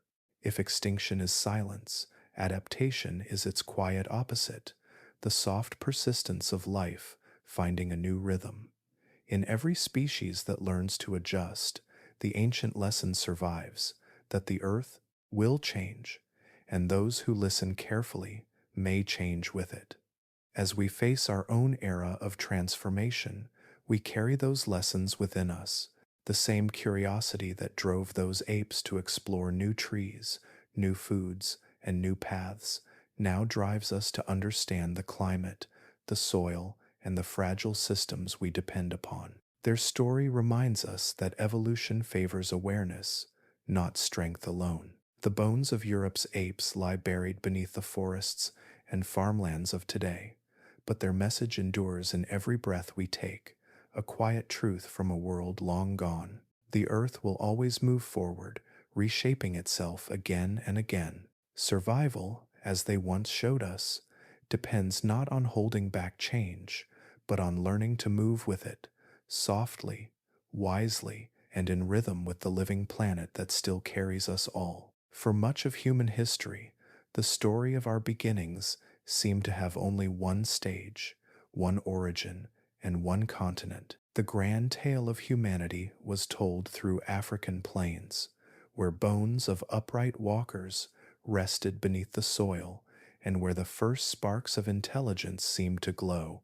But science, like the earth itself, never stands still. It grows, expands, and gently shifts the borders of what we know. In recent decades, Europe's ancient past has begun to whisper again. Beneath vineyards and hillsides, in caves and river valleys, scientists have unearthed fragments of a forgotten lineage, traces of apes that once ruled its forests, long before the first human ancestor drew breath. These discoveries have not rewritten our origins entirely, but they have widened the frame, adding new color to the vast canvas of evolution. For generations, the fossils of Dryopithecus, Ouranopithecus, and Graecopithecus sat quietly in museum drawers or were dismissed as evolutionary curiosities. Now, modern science is breathing new life into them. Technologies like digital tomography, isotope analysis, and three-dimensional modeling allow researchers to study their bones in ways that early paleontologists could only dream of. Every scan reveals new textures. Every layer of sediment uncovers details once hidden, the way enamel formed on teeth, the density of bone beneath the surface, the minerals absorbed over millions of years. Through this growing precision, a clearer picture of ancient Europe is emerging. It was not merely a quiet corner of the evolutionary world, but a testing ground, a place where life adapted to climates that changed faster than expected, where species experimented with movement, diet, and intelligence. Europe's apes were not the ancestors of humans in a direct line, but they were part of the same grand experiment of life, reaching upward toward awareness. In the past, the focus of evolution often revolved around the idea of progress, a straight line, from primitive to advanced, from ape to human. But what the fossils of Europe teach us is something softer and more complex. Evolution is not a staircase, it is a tree growing in all directions, each branch exploring its own possibilities. Many of those branches ended quietly, yet each one contributed to the whole. Without them, the tree itself would not exist as it does today. When we look into the faces of Europe's ancient apes through modern reconstructions, we are reminded that they, too, were part of the long search for survival and meaning. Their intelligence, though different from ours, was real. Their societies, their instincts, their care for one another, all these formed part of the same thread that runs through every living being. To acknowledge them is not to blur the line between human and non-human, but to understand that the line itself is thin, shaped by time and circumstance rather than by destiny. This awareness changes more than science, it changes perspective. Each fossil becomes not just an artifact, but a record of persistence. The enamel of a molar, the curve of a rib, the grain of fossilized wood beside them, all speak of a world that lived, breathed, and ended, yet left behind something enduring. By studying them, scientists are not just reconstructing anatomy, they are reclaiming memory, piecing together a chapter that time almost erased. In doing so, humanity learns humility. We are not the peak of creation, but participants in a vast, ongoing process that has been unfolding for hundreds of millions of years. The apes of Europe remind us that intelligence, cooperation, and emotion did not begin with us. They were practiced, refined, and passed down through countless generations of life. When we recognize that connection, our place in nature feels both smaller and more meaningful. Modern science has become less about claiming certainty and more about listening to rocks, to bones, to the quiet languages of chemistry and time. Each new discovery in Europe invites us to listen more closely to the forgotten rhythms of the earth. A pollen grain trapped in ancient mud can reveal the color of long-vanished forests. The ratio of oxygen in a fossilized shell can tell the temperature of a day millions of years ago. Even the smallest detail can turn a fragment into a story. Reclaiming this lost chapter is not only about the apes themselves, but about rediscovering the resilience of life. Across shifting continents, falling seas, and dying forests, life continues to adapt. The apes of Europe may have vanished, but their story became part of a greater whole, the memory written into every living cell. To know them is to see the beauty in impermanence, to recognize that even extinction leaves behind knowledge, shaping what survives. The deeper scientists look, the more the boundaries of our story expand. The apes that once wandered the green Miocene world remind us that we belong to something ancient and interconnected. Our roots stretch far beyond the first humans, deep into a lineage that includes creatures who once looked up at the same sun, listening to the same rivers that now lie buried beneath layers of time. Europe's forgotten apes will never walk the earth again, but their presence lingers in the quiet persistence of curiosity, in the patience of those who study them, and in the growing understanding that every vanished world once held the same spark of life that moves within us now. In reclaiming their story, we reclaim something of ourselves, not pride or ownership, but awareness that to be human is to be part of an unbroken chain, built from the courage of every creature that came before. And as we learn to listen to those ancient echoes, we discover that life's true beauty lies not only in survival, but in remembrance. If you stand in the stillness of a European forest at dusk, where the air smells of pine and damp soil, it is difficult to imagine what once moved here. Beneath your feet, hidden deep in the earth, lie the quiet remains of lives that came close, so close, to becoming something more. Millions of years before the first human voice echoed across a valley, before hands built fires or shaped words. This same land held creatures that seemed to lean toward a familiar shape. Their eyes faced forward, their hands curved for grasping, their bodies balanced between earth and sky. They were not human, but they carried the early rhythm of thought, the first shadows of awareness. They were the beings that almost were. In their time, the world was a green mosaic of warmth and motion. The forests of Europe stretched unbroken, tangled with vines, and filled with the calls of birds long vanished. Apes like Dryopithecus and Ouranopithecus moved through the canopy and along the forest floor, watching, learning, surviving. They did not know they stood at the edge of possibility. Evolution does not dream or plan. It only responds, slowly, to the pull of the earth's changing breath. Through chance and adaptation, their forms began to shift. Longer legs, broader faces, finer hands. Perhaps they paused sometimes, watching light ripple through the trees, feeling something faint and unspoken stir within them. We cannot know their minds, but in the tilt of their skulls, in the curve of their spines, there is the faint suggestion of curiosity, a quality that would one day become the foundation of us all. But their world was fragile. The earth turned cooler, its skies grew pale, and the forests began to die back. Rivers shrank, and fruit trees vanished from the hillsides. The apes that once ruled Europe's jungles faced hunger, isolation, and loss. They held on for as long as they could, clinging to shrinking forests, crossing new landscapes in search of what they had lost. And then, little by little, they disappeared. Their extinction did not come with thunder or flame. It was quiet, stretched over millennia. Bones settled beneath layers of silt, leaves fell, and time began its long work of forgetting.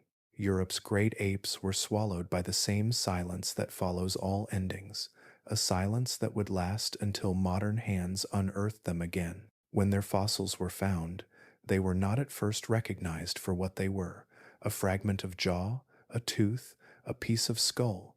Each seemed small, unremarkable. Yet, within those fragments lay the record of something extraordinary. Evidence that this continent once hosted creatures whose anatomy and behavior hinted at the first steps toward humanness. They were not us, but they walked toward the same horizon, only to vanish before they could cross it. What makes their story so haunting is how close they came. The shape of their teeth, the angle of their hips, the reach of their arms, each small detail suggests they were part of a great experiment in life's design. Nature, it seems, tried the idea of human-like long before we arrived, testing it in the forests of Europe before carrying it onward through Africa and beyond. And so, we walk on the same soil that once held their footprints. The hills of Spain, the valleys of Greece, the quiet fields of Hungary, all were once their world. Their laughter, their cries, their struggles are gone, but the echoes remain. When the wind stirs through the trees, it carries the faint memory of those who once gazed up at the same stars and wondered, in their own way, what it meant to be alive. Science teaches us to measure their bones, to compare and classify, to reconstruct their world in detail. But beyond the data, there is something more profound, a connection that cannot be quantified. To know that Europe once held beings who almost became something like us is to feel time open wider, to sense that we are not the first to reach for understanding. Their story reminds us that evolution is not a straight line, but a vast field of possibilities. For every species that survived, countless others fell away, each one leaving behind traces that shaped what came next. The apes of Europe may not have led directly to humans, but they were part of the same unfolding pattern, a lineage of thought and adaptation that eventually found its way into our hands, our minds, our hearts. When we look at their fossils, we are not only studying them, we are looking back at the earliest reflections of ourselves. The same earth that nurtured them still nurtures us. The same challenges of change, survival, and balance still echo in our time. And perhaps, somewhere deep within our shared biology, a trace of their resilience remains. They remind us that to exist is to adapt, to learn, to try, that even when the world shifts and old paths vanish, life continues to find new ones. Their extinction was not the end of curiosity, but its beginning. It is carried forward now, in us, in every question we ask, in every fossil we hold to the light, wondering who they were and what they saw when they looked out over their vanishing forests. The beings that almost were may have faded into stone, but their story still walks beside us. It lives in our movement, in our wonder, in our longing to understand the deep, patient history written beneath our feet. And as the night settles over the quiet lands they once ruled, it is comforting to imagine that, in some way, their story did not end. It continues, softly, invisibly, within the creatures who remember them, within us.